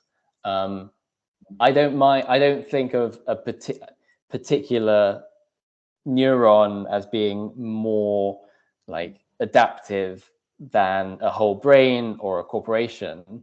They can all be understood as doing this process, at least on this account. And so there's nothing to say that, say, a corporation is somehow less like biological than sort of a single or multi-celled small organism. And in fact, I think what we see of the process of the evolution of life itself is a kind of growing sort of growth of complexity. Like you start with these single-celled organisms, you get multicellular organisms, you get you know simple plant life, animal life, and now we've got societies. And in biology, you have smaller societies like anthills. And those things are all kind of sensitive, sensible conglomerates of their own kind, and they are adaptive systems. And I'm trying to capture this process in its generality. Corporations are part of that, but nation states and the whole world is one too. So I'm not trying to make a distinction between biological systems as they're commonly understood and these kind of broader economic systems. I think of those things as all kind of ecological in some sense. And to be honest, I think economics could do a lot better if it started to think a little bit more ecologically too. Okay. Thank you so much for that. Great. Thanks very much, Toby. So we've got a few minutes to set up till what have we got? 3-4 minutes till we get to the hour, and we can hear from John. Hi, hey John, how's it going? Hiya, great. Can you hear Should me? we try? Let's try out the. It worked with Toby, so it should work with you. If I get the people up, and then I find you, and then I make a presenter. So that should work. So if you share now, that should. Okay, let's see. So I told you I'm a complete novice. You're a Zoomer, not a Teamser. So how do I share? Does it not have a top right? There was John for me a little share tray icon. Okay, yes, it says open share tray. Okay, that's another roundabout way of saying you want to share. Okay. Okay. Good. So you see a big first slide here? The first slide, we've got clever people who can maximize this for us. Can we? Yeah. Sorry. So, okay, so we're having. Oh yeah, take rid of the. Okay. Yeah, I think if we close that side, then that's pretty good. Yeah. So we're good from our end. Is everyone online? Okay. I'm not sure they're seeing. So we've got 2-3 minutes till we begin. Okay, great. How's it going? Haven't woken you up too early in California? Not too early. What is it? It's 9.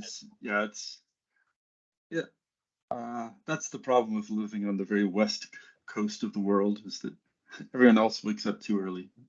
But I like it. But I like. It's a miracle we can do this sort of thing. Right, I was going to say I really like the ability to give talks without leaving my house, so definitely worth it. So yeah, you were wondering about recording. We've got it still be going. I'm going to do it again. I know it is in the process of recording, so that's fine. Okay, great. So we'll wait till. Did I quit at 10 minutes to the hour? Yeah, I mean, it's funny. Sort of philosophy talks. I remember the first time I gave a talk to maths, well, to sort of non-philosophers. You kind of, you're expected to do about sort of 2-to-1 ratio of talk to questions, and some places even worse than that. And then you go there and the mathematicians wouldn't have really questions to put to you. So 95% talk, isn't it, and 5% questions. But up to you really, how you carve it. Okay, well, I'll try to leave time for questions. I should. Okay, yeah, raising lots of questions. So. Okay, so.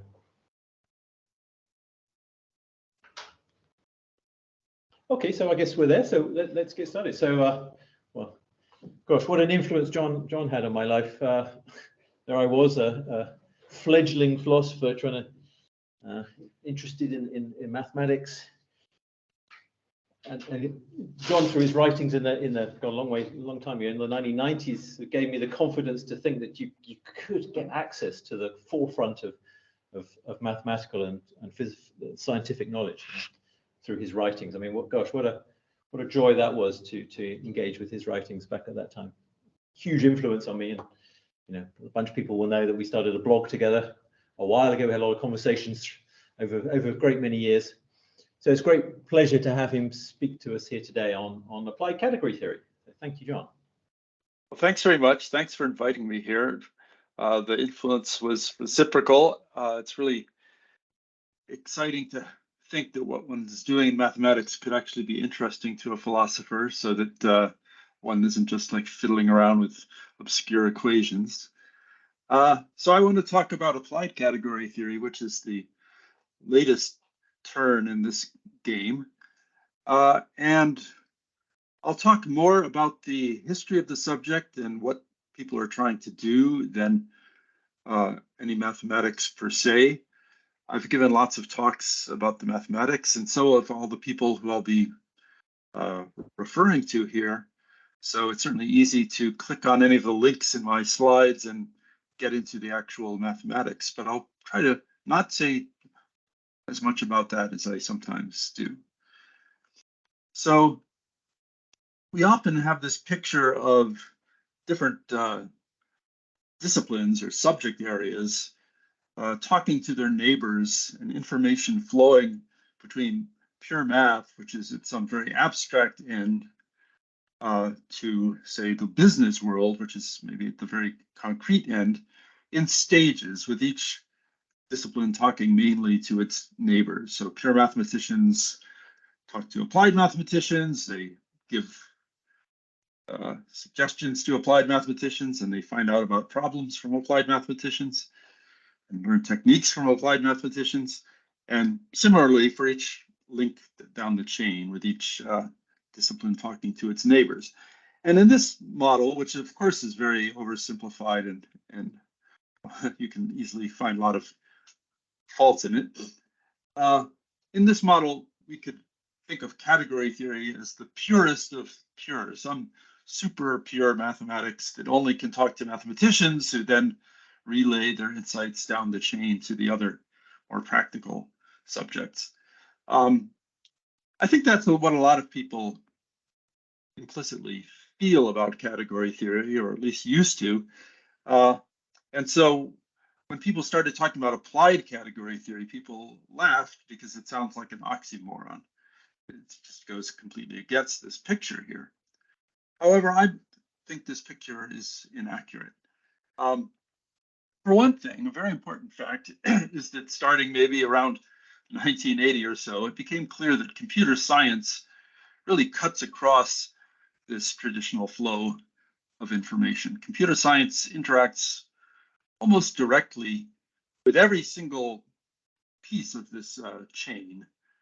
Computer science has a big relation to category theory, which I'll explain, but it also has a huge relation to other aspects of pure mathematics and applied mathematics, and so on, down to business. So businesses will need to keep abreast of developments in computer science, and so on.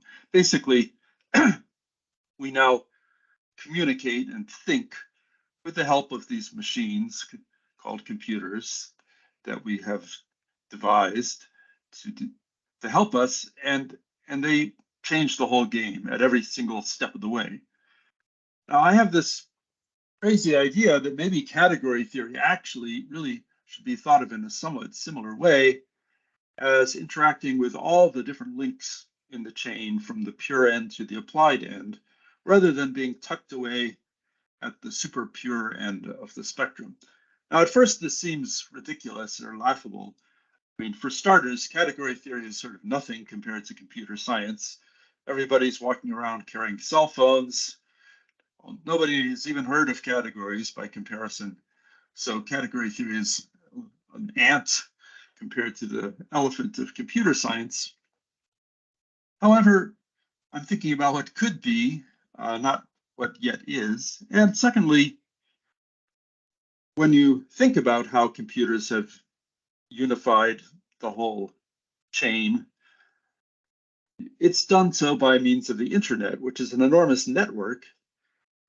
And category theory is nothing if not the mathematics of networks, or the science of networks. It's other things too. I shouldn't have said it quite that way. I mean, it is the science of networks, but it does many other things too.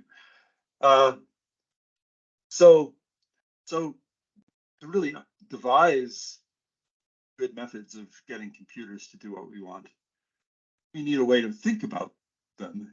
And I think category theory is one of the important ways to think about them.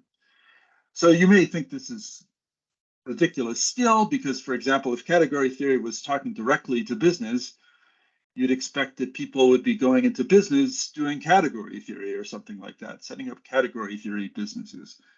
That sounds sort of silly, but in fact, it's true. So in fact, people are setting up category theory businesses. And that's part of the kind of thing I want to talk about. I want to talk about how category theory is now being used at all steps along this spectrum. And for that reason, my talk will be less focused on the math than on the history of how category theory became applied, giving you a flavor of how it's being applied, and pointing out some of the challenges that show up. Before I dive in, I should say that this history is going to be extremely self-centered. I am not really in a position to write a good or talk about a good history of category theory. So hopefully someone who eventually tries to write a history of applied category theory will listen to this talk and fold it in as one data point. I'll talk about a lot of people, but I will also leave out a lot of people, and I really apologize to all the people whose work on applied category theory I'm not mentioning. There's just no way for me to do a fair treatment of this big subject. Okay, so I'll start arbitrarily in 1963 when Bill Levere introduced a concept called functorial semantics. So it's a very general concept where you have a category that describes syntax, describes ways of writing things down, and then you describe the process of interpreting those expressions or giving a meaning to those expressions via a functor. So the functor will send expressions to their meanings.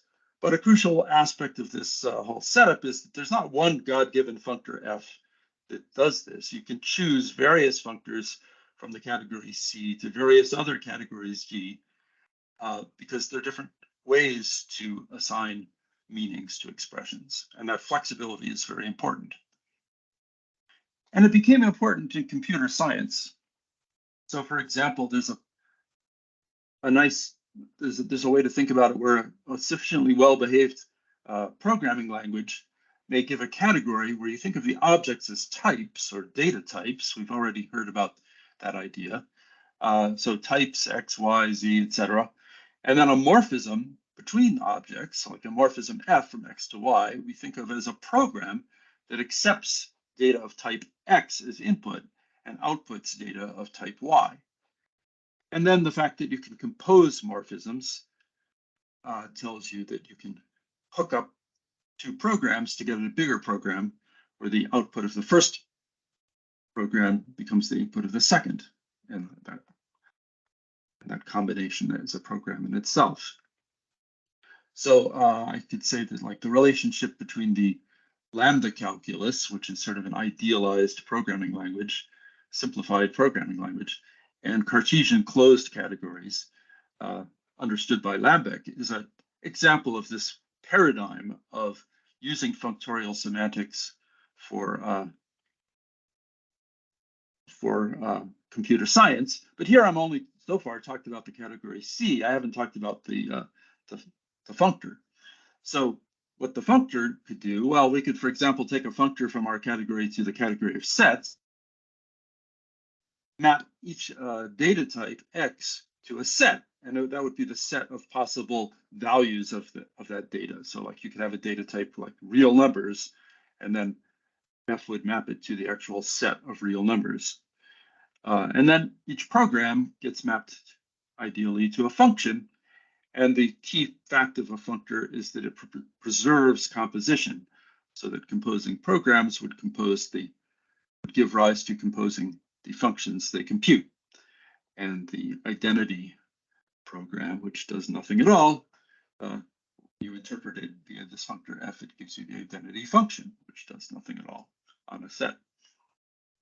So that's a paradigm that became important in theoretical computer science. I wouldn't say that most computer scientists know or care about functorial semantics, but in a certain community of the more mathematical theoretical computer scientists, this idea has become quite important. And there are certain languages like Haskell, for example, and others that really take advantage of this viewpoint. In particular, Haskell uses a category theoretic construct called monads, which has sent many generations of young computer scientists running for help from category theorists to try to figure out what a monad is. I don't want to explain what a monad is. It's a category theoretic construct, which, like many other constructs, become important when you start thinking about programming in this functorial semantics way. But in the 1980s, something very different happened. Particle physicists realized that any quantum field theory specifies a category, and now the objects are, roughly speaking, collections of particles, and the morphisms are, roughly speaking, ways for particles to interact and turn into other particles. And in fact, Feynman drew pictures called Feynman diagrams for describing how particles interact with each other. This was a bold move because although it seems very intuitive here, you have a proton and an antiproton coming in from the left, and then they collide and all sorts of other particles shoot out. In reality, particles are not little dots moving along little straight lines. Quantum mechanics says that particles are wave-like in character.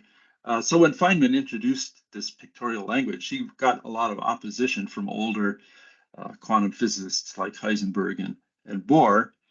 And yet it turned out Feynman was correct in doing this.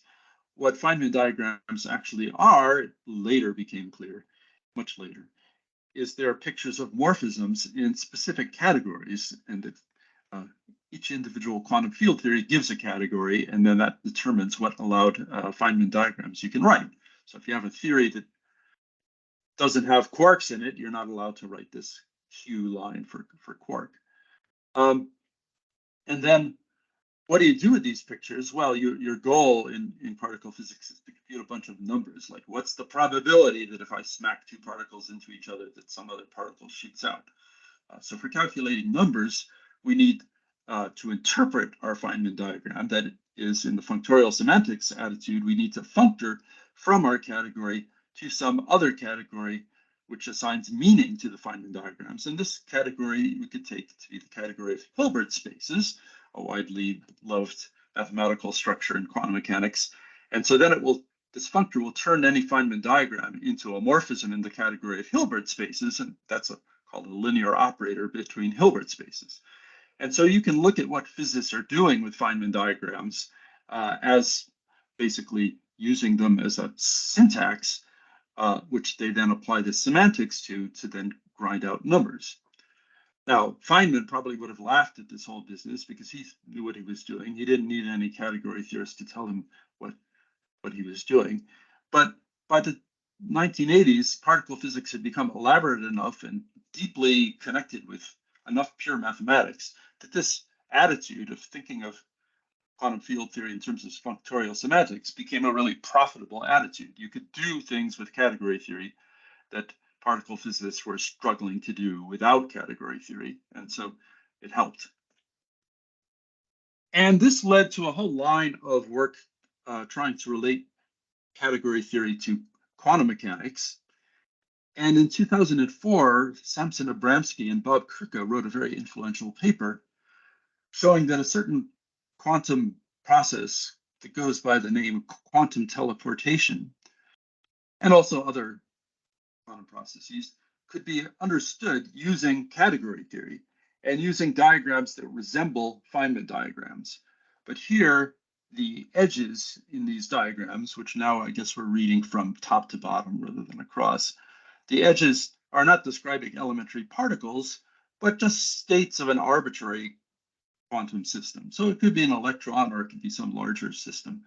And I don't want to try to explain this in detail, but these are pictures of morphisms in some category, and they're equal to each other. And these morphisms describe some process where one participant, who always is called Alice in cryptography, communicates a message to another participant, who's called Bob. And in quantum teleportation, you have the superficial appearance that you're communicating faster than light. But in fact, what's really going on is that you've laid the ground for the communication by some classical process that has already transferred some information, and then the rest of the information is transferred on the basis of that. In any event, quantum teleportation was a sort of magical, wonderful thing that you can do in quantum mechanics, and this gave a kind of category theoretic account for how it's working. And that was quite exciting to people because it took the quantum applications of category theory out of the realm of elementary particle physics and into a new realm that was developing, which is quantum information theory or quantum computation, which has the potential for being a quite practical thing. And indeed, already quantum cryptography is used. So on the basis of this and other work, and also on the basis, I should say, of a huge amount of charisma, Bob Kricke and Samson Abramsky built a huge group of people at Oxford, sometimes called the Quantum Group, working on category theory, the foundations of quantum physics, and quantum computation. One interesting thing about this enormous group here is that it's in the computer science department. So not a mathematics department, not even a physics department, but a computer science department. Here's Samson Abramsky here, and here's Bob Kricke looking sort of disreputable over on the edge. That's completely intentional. He's like that. And here are many, many people, including I see Jules Hedges, who was mentioned in the previous talk. He works on categorical cybernetics. So Kricke and co-authors developed this diagrammatic method for explaining quantum physics. And they eventually decided it would be very good to write a textbook on this. And so here is one of the two textbooks that Bob Kricke helped write on pictorial methods of understanding quantum physics. And the one interesting thing about this book, so first of all, I recommend this book if you're interested in learning category theory from an unorthodox and sort of easier approach than the conventional one, because it's very pictorial. But I mention it because part of what you wound up doing is hiding the category theory, in the sense that you don't run around saying category and functor and all sorts of other jargon like that a lot. Instead, you draw pictures of processes and you explain these pictures in a hands-on way, and you explain how you can stick one picture onto the other, which is composing morphisms, but you don't say the word composing morphisms necessarily, because you don't need to. And this is one of a generation, I should say, a new generation of category theory textbooks that are part of the applied category theory movement. So if category theory is going to reach directly to many different communities at different stages of the knowledge chain that I drew at the top of the talk, it means that you can't force people to first become mathematicians before they then start doing things with category theory. The traditional approach to category theory treats category theory as like some finishing school that you engage in after you've already learned abstract algebra and this and that, and algebraic topology and so on.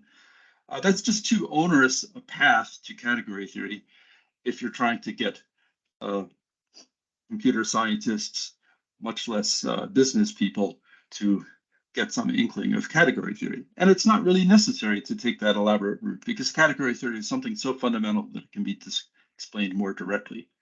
I especially recommend Eugenia Cheng's book, The Joy of Abstraction, which is a really wonderful introduction to category theory for people who have not had much prior exposure to mathematics at all. And it goes all the way up to the Oneida embedding theorem.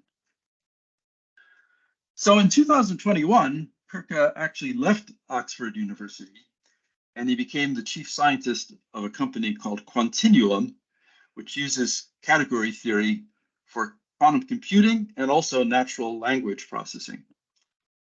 This is a picture of him on the Quantinuum webpage. As you can see, he's trying quite hard not to fall into the stereotypical academic image here. He's a great guy, by the way. You shouldn't mind me teasing him like this. I think, though, that it is important that having people with personalities who are willing to break out of the stereotypical mold of a math professor is important in this whole category theory application movement. I should say that there's a lot of interaction between quantum computing ideas and natural language processing ideas, which I won't really have time to get into. To some extent, they were visible in the last talk, but if you want a real emphasis on the natural language processing aspect, the works of Ty Dene Bradley are very good. She's another newer explainer of category theory to non-category theorists, and she is also working in a company that uses quantum methods and categorical methods for natural language processing.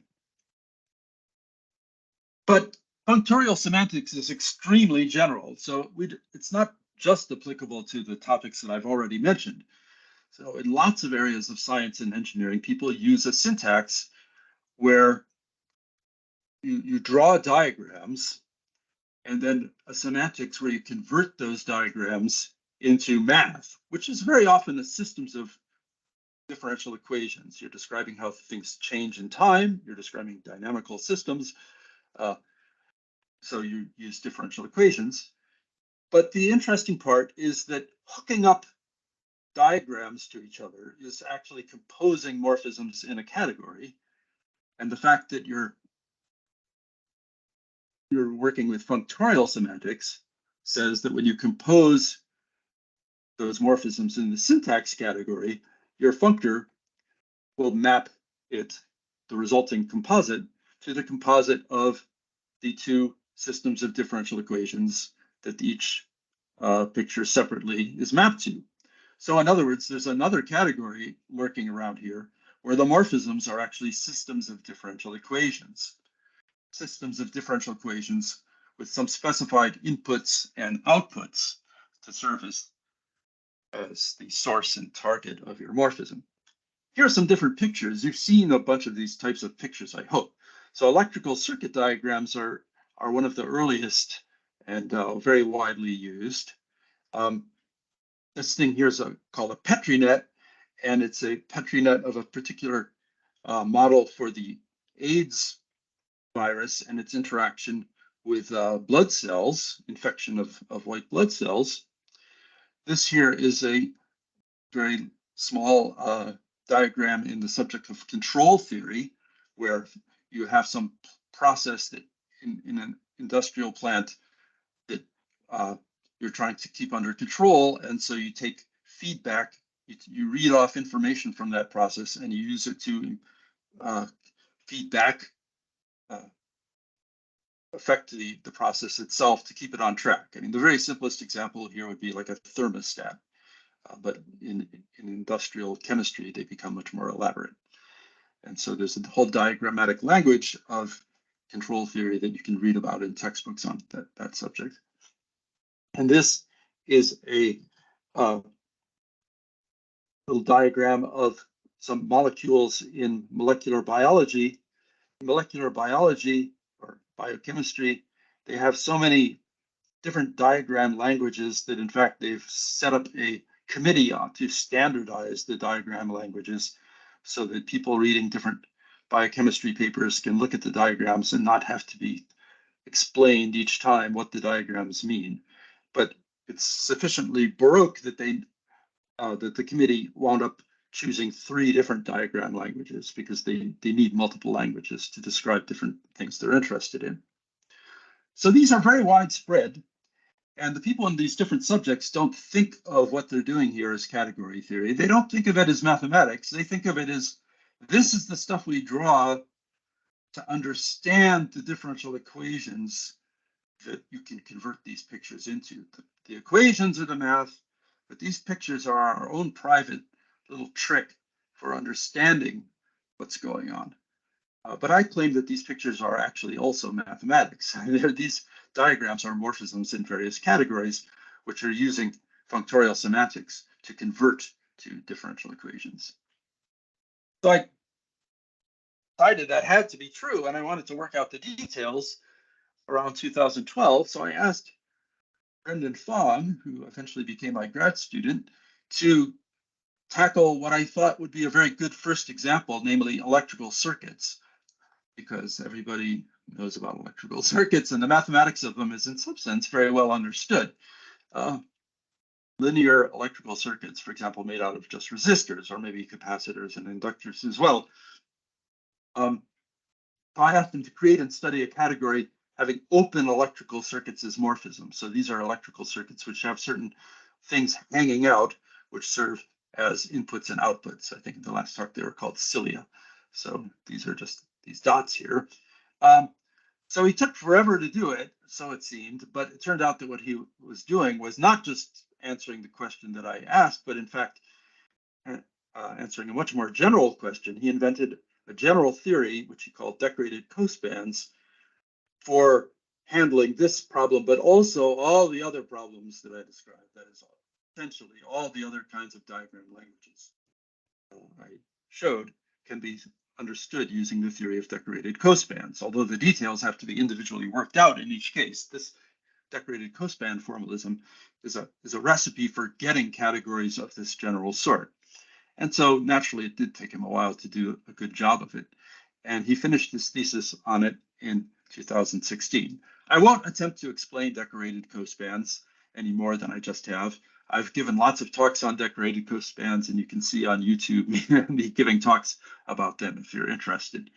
I just want to mention one little thing is that, well, first of all, here's Brendan Fong, and here's another student of mine, Blake Pollard, who together with Brendan applied this theory of decorated cospans to the second example that we tackled, which was Markov processes. So Blake did a lot of work on Markov processes. And another thing I want to mention is that Brendan went to get his PhD at Oxford, so he was in the enormous group that I mentioned of Kirke and Abramsky, and I believe Kirke was his de jure advisor, but in fact I was the de facto advisor talking to Brendan about this problem, and so nonetheless it's really important that this large body of people at Oxford is spreading across the world, doing many things, and Brendan is one of them. So after doing his PhD, Brendan went to MIT in 2016 to work as a postdoc with David Spivak. So Spivak is another very important figure in applied category theory. So among other things, he had helped to create a language for databases called functorial query language, which has now become the basis of a company called Connexus AI, with Ryan Wisniewski as a head of that company, but David Spivak also involved. This approach to databases really relies heavily on functorial semantics. So the idea is that a database schema is an object in some category, and that by a functor you can map it to a sort of populated or inhabited database schema where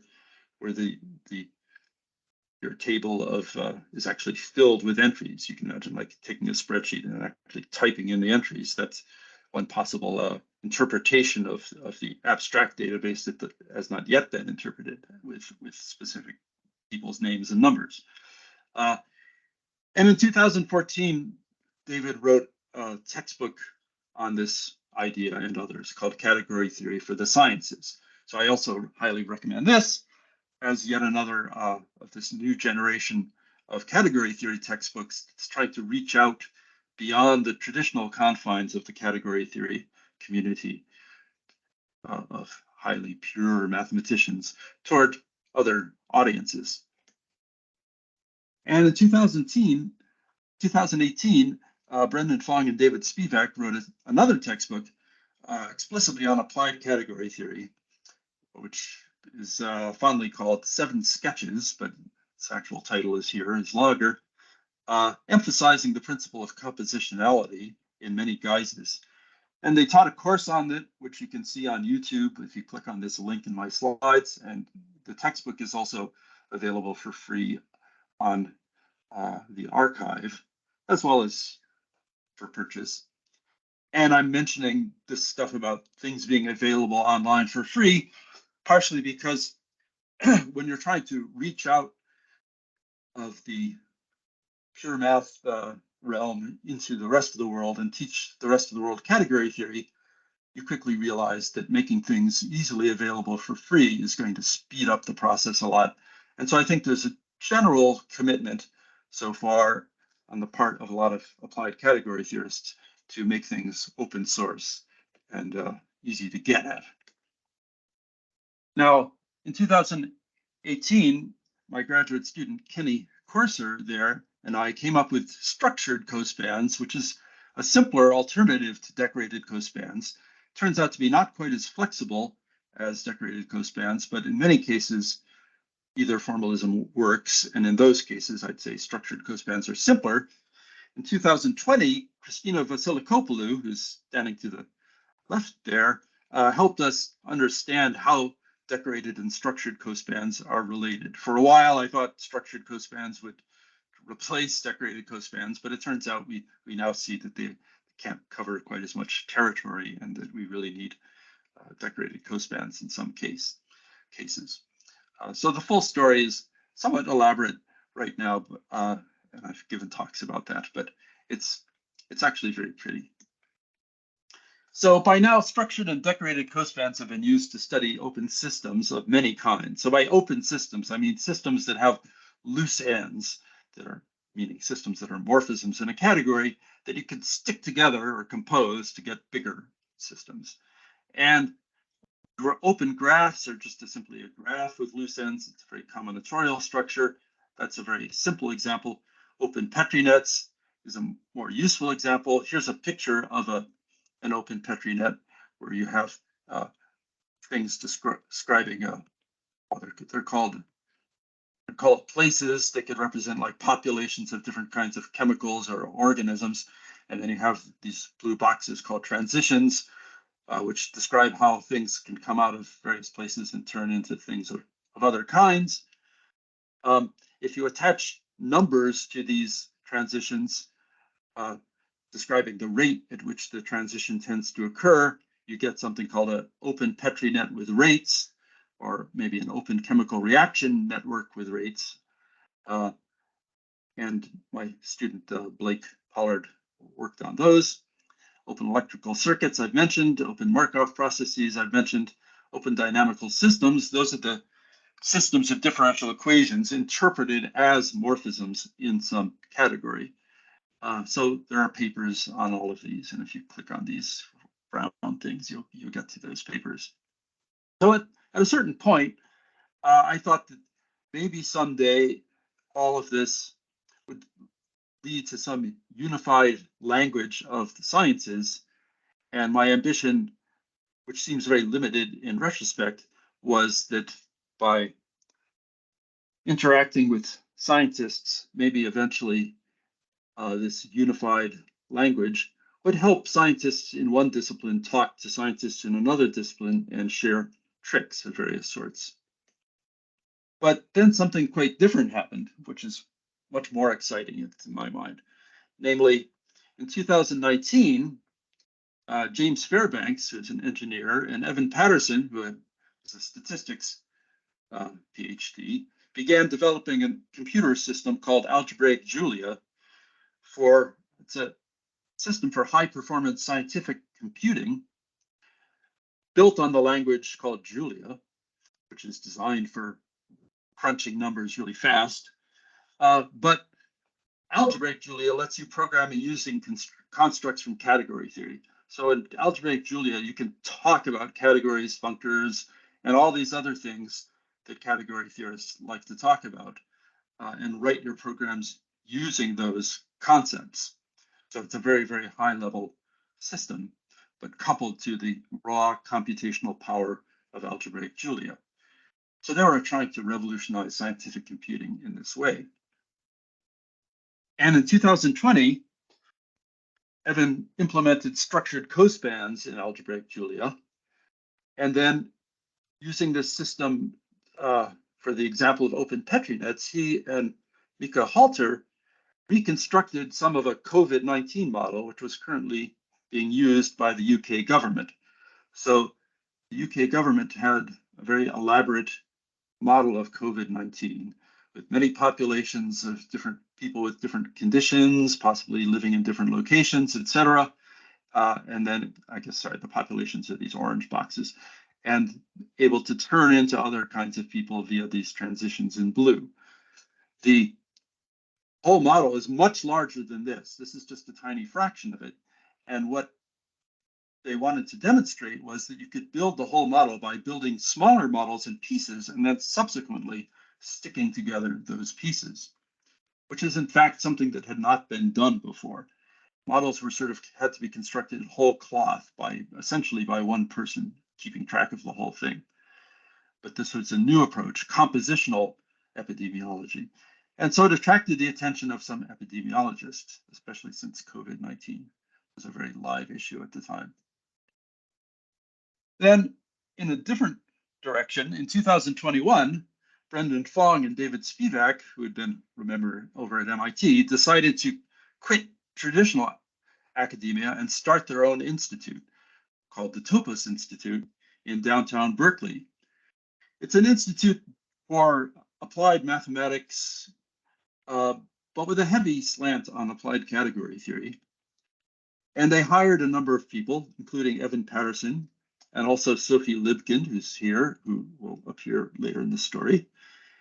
And it's a real incubator for ideas on applied category theory now.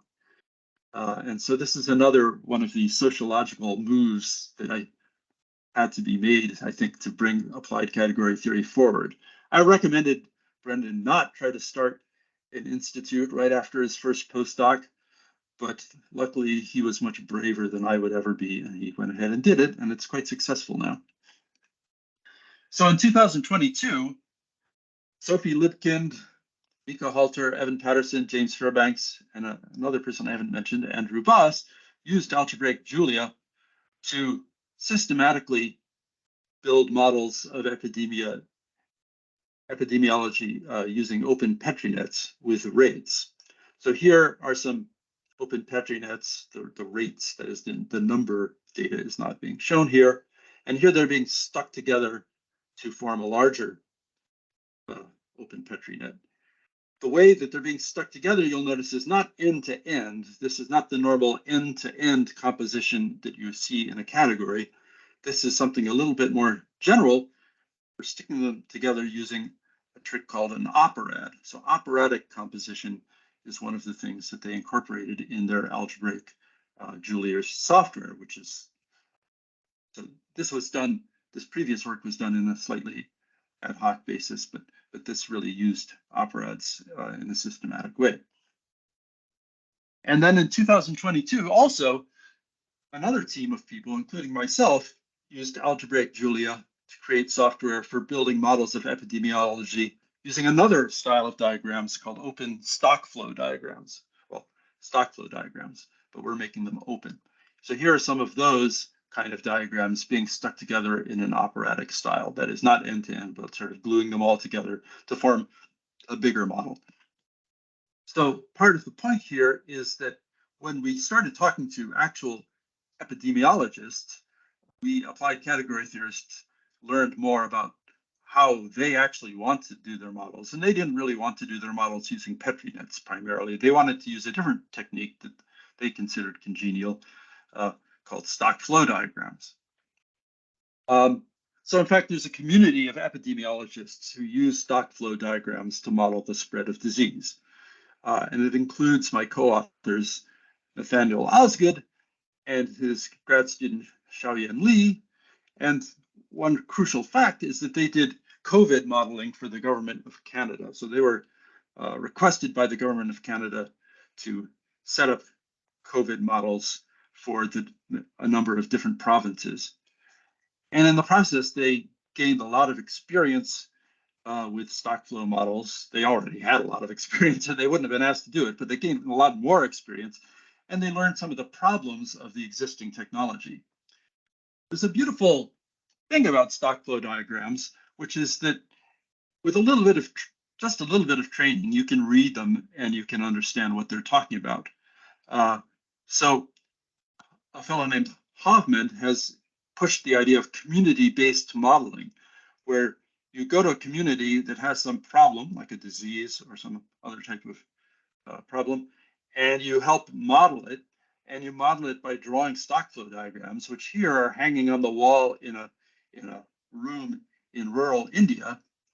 And then people can look at those diagrams and comment on them and help you improve the model, because these people, the local people, they will have the knowledge of what's actually going on that the modeler who just flew in from Oxford or wherever may not have.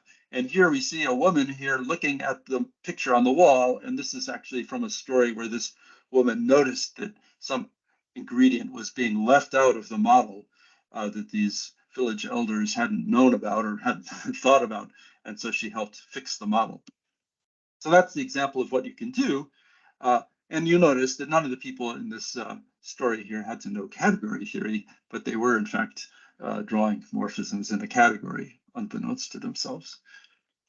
Now, most stock flow modeling in the commercial level or the government level is done using a piece of software called AnyLogic, which is very powerful, but it has several big problems. It doesn't let you compose models. It lets you make a model, but it doesn't let you take a bunch of models and stick them together. It doesn't separate syntax from semantics. It only has one semantics, namely the differential equation semantics, which is the most important semantics, but there are others that you would like. It has no support for what's called stratifying models. That term was very confusing to me. It's sort of jargon in this community. What it means is taking a model and splitting one stock, one type of group of people, into several stocks. So for example, you might have a simple model, and then you may say, oh, we should subdivide people according to age groups because older people get the disease more than younger people or something like that. And you would like your software to make it easy to do that. It had no support for collaboratively building models. It's basically one person as the software and they make the model. They could talk to other people, but they're the one who's building the model. And it's not free, it's a commercial piece of software, and it's not open source, so people can't get in there and modify it and improve it. So our new work aimed to fix all these problems. And I could say we're well on the way to fixing all these problems. So the reason it's so important to compose models is that the models that get actually used in the real world are immensely complex. So here's a picture of Osgood and Lee's COVID model. This is a page in AnyLogic, the software. This is the whole model. As you can see, it's an enormous web of stocks and flows and such. And you really would prefer actually not to have to deal with this whole entity at once. You prefer to have it be thought of as being made up out of smaller pieces, because mentally it is made up out of smaller pieces. but that's not captured by the software, unfortunately. AnyLogic just doesn't do that for you. So we've now created software that does that. It supports compositional modeling with these stock flow diagrams. So it's called stock flow. And if you click on this link, you'll go to GitHub, which is where computer programmers keep their open source software. So you can download the software. And so it lets you create and compose open stock flow diagrams and lets you stratify them, that is, subdivide stocks into smaller stocks. For those of you who like category theory, I'll mention that that's done using a technique called pullbacks in category theory. It lets you choose among several different semantics functors, so one of which is the differential equation semantics. And of course, it lets you solve the differential equations once you get them. And then Nate Osgood and another student of his, Eric Redekop, went further and made a graphical user interface for stock flow. So stock flow was written in this programming language called algebraic Julia. To interact with it, you needed to know algebraic Julia. But this graphical user interface called Model Collab, it runs on a browser, and you manipulate the model by actually dragging and dropping little boxes and drawing little edges between boxes. So, and because it runs on multiple browsers, teams of different people located in different locations can collaborate to build stock flow diagrams. So I could build my piece, you could build your piece, we could both save them. They'd be saved on the cloud. I see there's this little thing called cloud here. Oh, that's not what it's actually for, though. Sorry, that's a mistake. But you can save. Nate's gonna laugh at that. Actually, clouds are these little funny things here. But you can save your models on the internet, and so that other people in different locations can access them and then glue them together to form larger models. So in the goal to really apply mathematics, there are many levels, because the next step is to actually train epidemiologists to use Model Collab. So we have some things going for us. So first of all, Nate Osgood runs regular training sessions, which goes by the quasi-militaristic terminology favored in computer science of boot camps, because they're supposed to be intense. So he runs boot camps on epidemiological modeling. So he is beginning to teach people Model Collab. Second, no understanding of category theory or the programming language Julia is required to use Model Collab. So it's really crucial when you're applying category theory that you can ultimately black box the category theory, and so that people do not explicitly need to know it to use what you're creating, although they may be using it in some kind of implicit way. And third, it's free, while AnyLogic you have to pay for, which should ultimately be an advantage. But I should still say it will take a lot of work, because when you have a generation of modelers trained to use AnyLogic, this new paradigm is not so easy to shake. So as I just already said, applying mathematics takes many steps. And as I've moved from being more of a pure mathematician towards a bit more, at least some days of the week, of an applied mathematician, I realize how easy pure mathematicians have it. You just write a paper, you explain your idea, you throw it out there, and you hope that somebody reads it. But when you're trying to actually carry out the full application of an idea, you have to interact with many people with many skills, persuade many different communities that what you're doing is actually worth doing. And it's a much more elaborate, but I should also say very satisfying endeavor. So I'll conclude by saying that applied category theory is interesting in many ways, some of which I hope will be interesting to philosophers. So some of these ways are separate from sort of the core mathematical ideas. So one thing, as I hope I've illustrated here by my somewhat self-centered history, is that it requires new forms of communication and collaboration, because you're talking to new types of people. And luckily,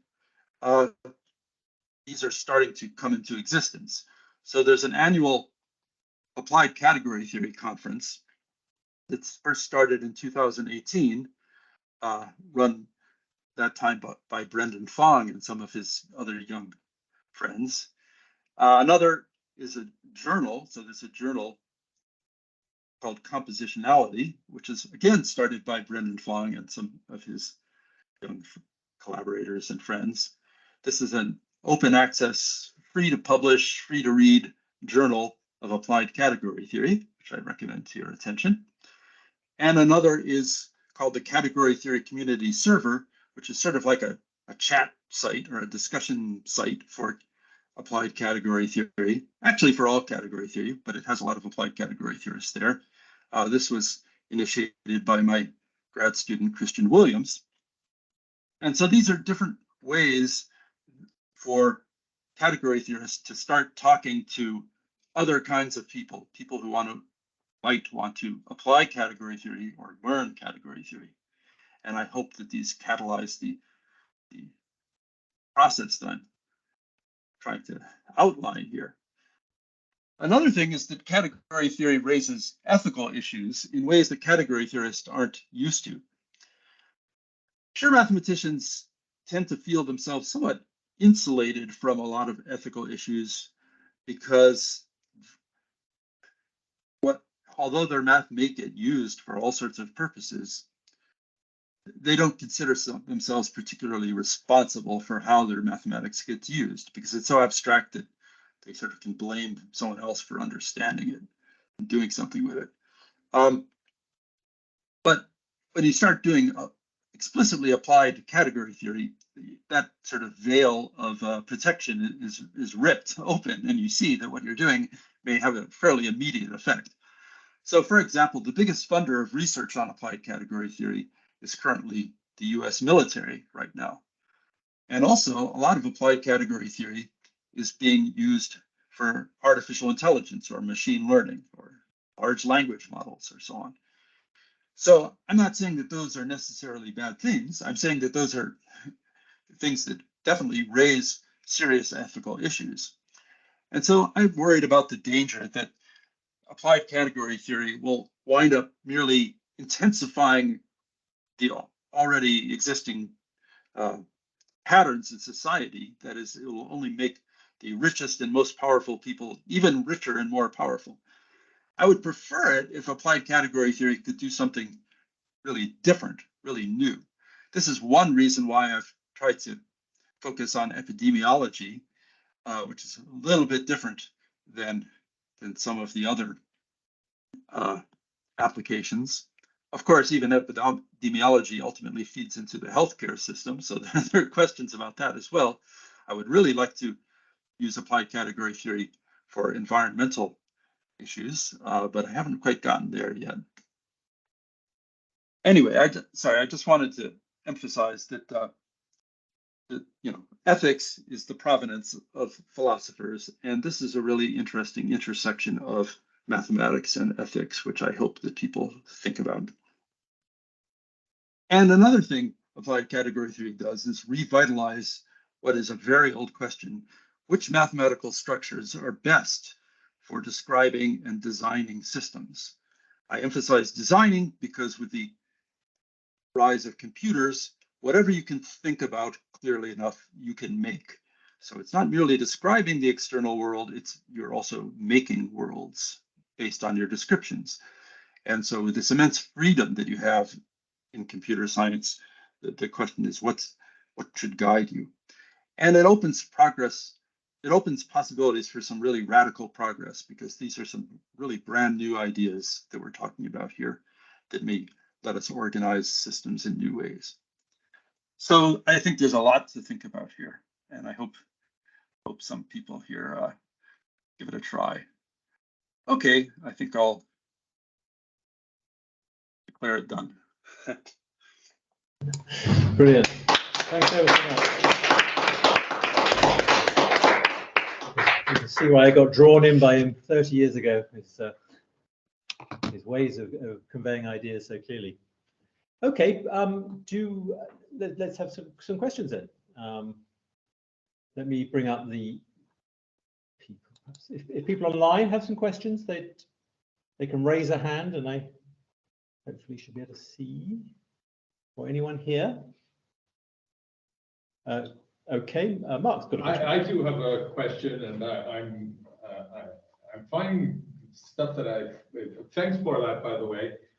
This is really exciting stuff for me, but I'm wondering if I'm biased and reading too much into this, that just works in my self-interest. I do philosophy of time, and I'm one of the few people who defend the notion that time flows.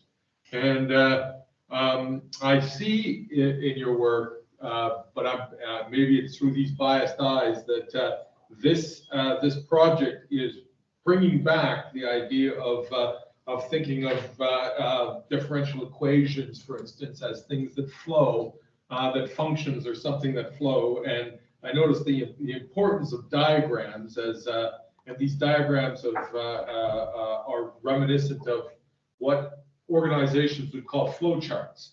And I'm wondering whether I'm reading too much into this as something that might be an answer to the static view in maths that came out of set theory and thinking of functions as something that is static and doesn't flow. So I'm wondering whether or not I'm reading too much into it. So maybe that's the question. Sure. Yeah, the question of static versus dynamic is, as you know very well, a extremely tricky question, because I could take any dynamical system, and when it's done, or when we imagine it as being laid out in time, then we can think of it as a static thing, with time as just another space-like dimension. And I think it's very hard to like definitively break out of that. But nonetheless, category theory is a generalization of set theory, in a sense in which, instead of just having elements in a set, you have objects and also morphisms, and the morphisms are meant to convey some kind of dynamic aspect of the system. That is, a morphism goes from an object to an object, and that's a very primitive sense of dynamics there, of the start and the end, and it brings a kind of dynamical quality to the foundations of mathematics, which is a real thing. It's not just an illusion. I mean, even though you could, if you ask a traditional mathematician, what is a category, and they're saying, oh, it's a set of objects and a set of morphisms and some functions doing this and that, right? So you could say, oh, we're just back in the same old paradigm. And that's what I meant by it's hard to definitively break out of that paradigm. I think it's more, in some ways, more of a question of attitude rather than anything else. And anyway, I think the interesting thing about the differential equations here may be, the interesting new thing, maybe the study of open differential equations, which are differential equations where some quantities are explicitly labeled as affected by the outside world, affected by the part of the world which is not modeled by the differential equation. So traditional differential equations, well, no. Physicists often like to study what are called autonomous systems of differential equations, where you know everything there is to know once you know the differential equations. Whereas open differential equations, which I should say are also studied by physicists and especially engineers, have certain quantities which are not determined by the differential equation. They're regarded as being affected by the outside world. And that on the one hand allows you to treat systems of differential equations as morphisms that you could stick together by sticking some of these quantities on the edge to some other quantities on the edge. But it also means that you're not just dealing with a deterministic system in the classic sense anymore, because you have quantities that are affected by the unknown. So it definitely changes your attitude towards differential equations. Thanks. We got a question from Toby. It's not so much a question, sorry, although I would love to. I mean, there's lots of questions I could ask, but I need to head off because I actually have to go give this talk again just now. So thank you very much for inviting me, and I hope the discussion is profitable. Okay, thanks, Toby. I had I mean, something that interests a lot of people around here is the difference between when you get variables that are just sort of associated with each other, some kind of statistical association, versus when you think there's some kind of causal connection between them. You know, and you might think you can get a much better grip on the world if it isn't just association data, but there's you've got that A causes B. Are there ways of getting at this through your or is it that you I guess the modelers are kind of coming already with their sense of what causes what, and or is there any way of representing the difference? Yeah, so this particular line of work that I was outlining, as you say, most of my talk was about model building, where you have your opinion about what causes what and how it how X affects Y, and you build the model into that. So there's a flip side of the whole modeling process, which I didn't talk about at all, which is incredibly important in epidemiology, which is inference. So you measure data and you try to establish causality and also various numerical quantities, which you would then put into your model. There's a lot that applied category theory has to offer to that, and I'm afraid I'm not quite as knowledgeable about that. I will say that Brendan Fong, for his master's thesis, worked on a categorical approach to Bayesian networks, and that has subsequently grown into things like what Toby was discussing, and so that's also part of the big story. And another part of it is that there's a technique called particle filtering, which is widely used by epidemiologists, where once you have one of your models of the sort that I've been discussing, you run it, and you run it a bunch of times, and you see what kind of outcomes it predicts. But then you use that to compare to reality, and you use that to estimate the parameters that should be in your model. So I guess what you could say is that, like, what I've been describing was just sort of one half of a feedback loop of interaction between modeling and then comparing model with reality, and yeah, so the whole thing should be carefully understood, and I'm afraid I have sort of focused on one half of it. Sure. Yeah, I've seen various diagrammatic techniques from category theorists and trying to get it kind of causal modeling. I mean, that exists out there, doesn't it? Yeah, it does, and that's important. Good. Okay. Well, I think there's no further questions, and we've reached 6 o'clock anyway. So let's just. Oh, sorry. Was there one? There was one. Sorry, there was Dominic's. Go on. Here you go. Yes. Sorry. I'm casting around. I have lots of things to say. I'm sort of trying to formulate them into questions. Difficult. Hi, John. It's Dominic. So one thing that I know in computer science is quite a big deal is sort of algorithms and data structures. And kind of getting the right data structure for the right task to get good performance. And I think there's a lot of things that category theory has to say about this, kind of describing data structures in a more abstract way, sort of polynomial functors and things like this.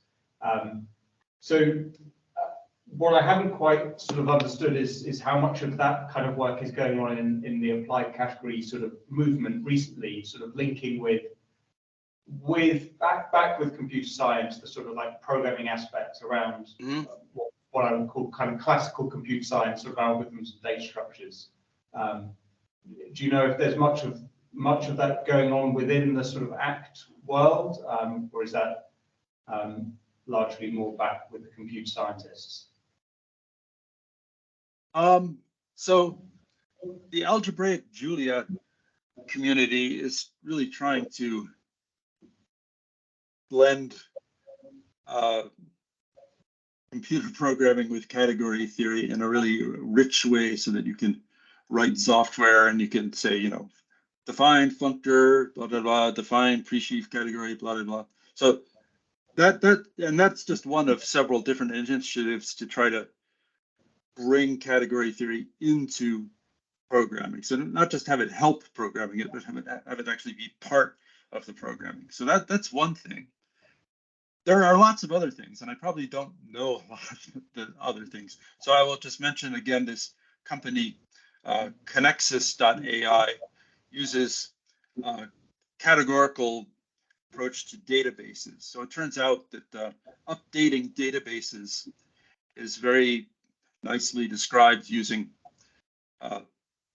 categorical ideas like font extensions. And Mike Johnson in Australia has been serving as a consultant for database companies using category theory ideas for many years. But now this company, based on David Spivak's work, is also doing that.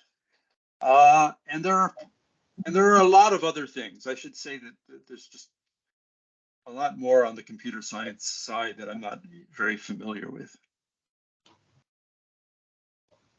Okay. All right, thanks. Okay, thank you very much. Okay, so well, here we've reached time. So what we have to do is thank John very much for his very interesting talk. Thanks. So I've recorded this session, and we can. You said you were thinking of putting it online. We can Yeah, do I'd like to, if that's acceptable. That makes sense. A nice intro. Yeah. Let's do that. Good. All right. Okay. Well, thanks ever so much, John. And, Okay, thanks very much. Bye, everyone online. Bye. I'll see you. See you then. Bye.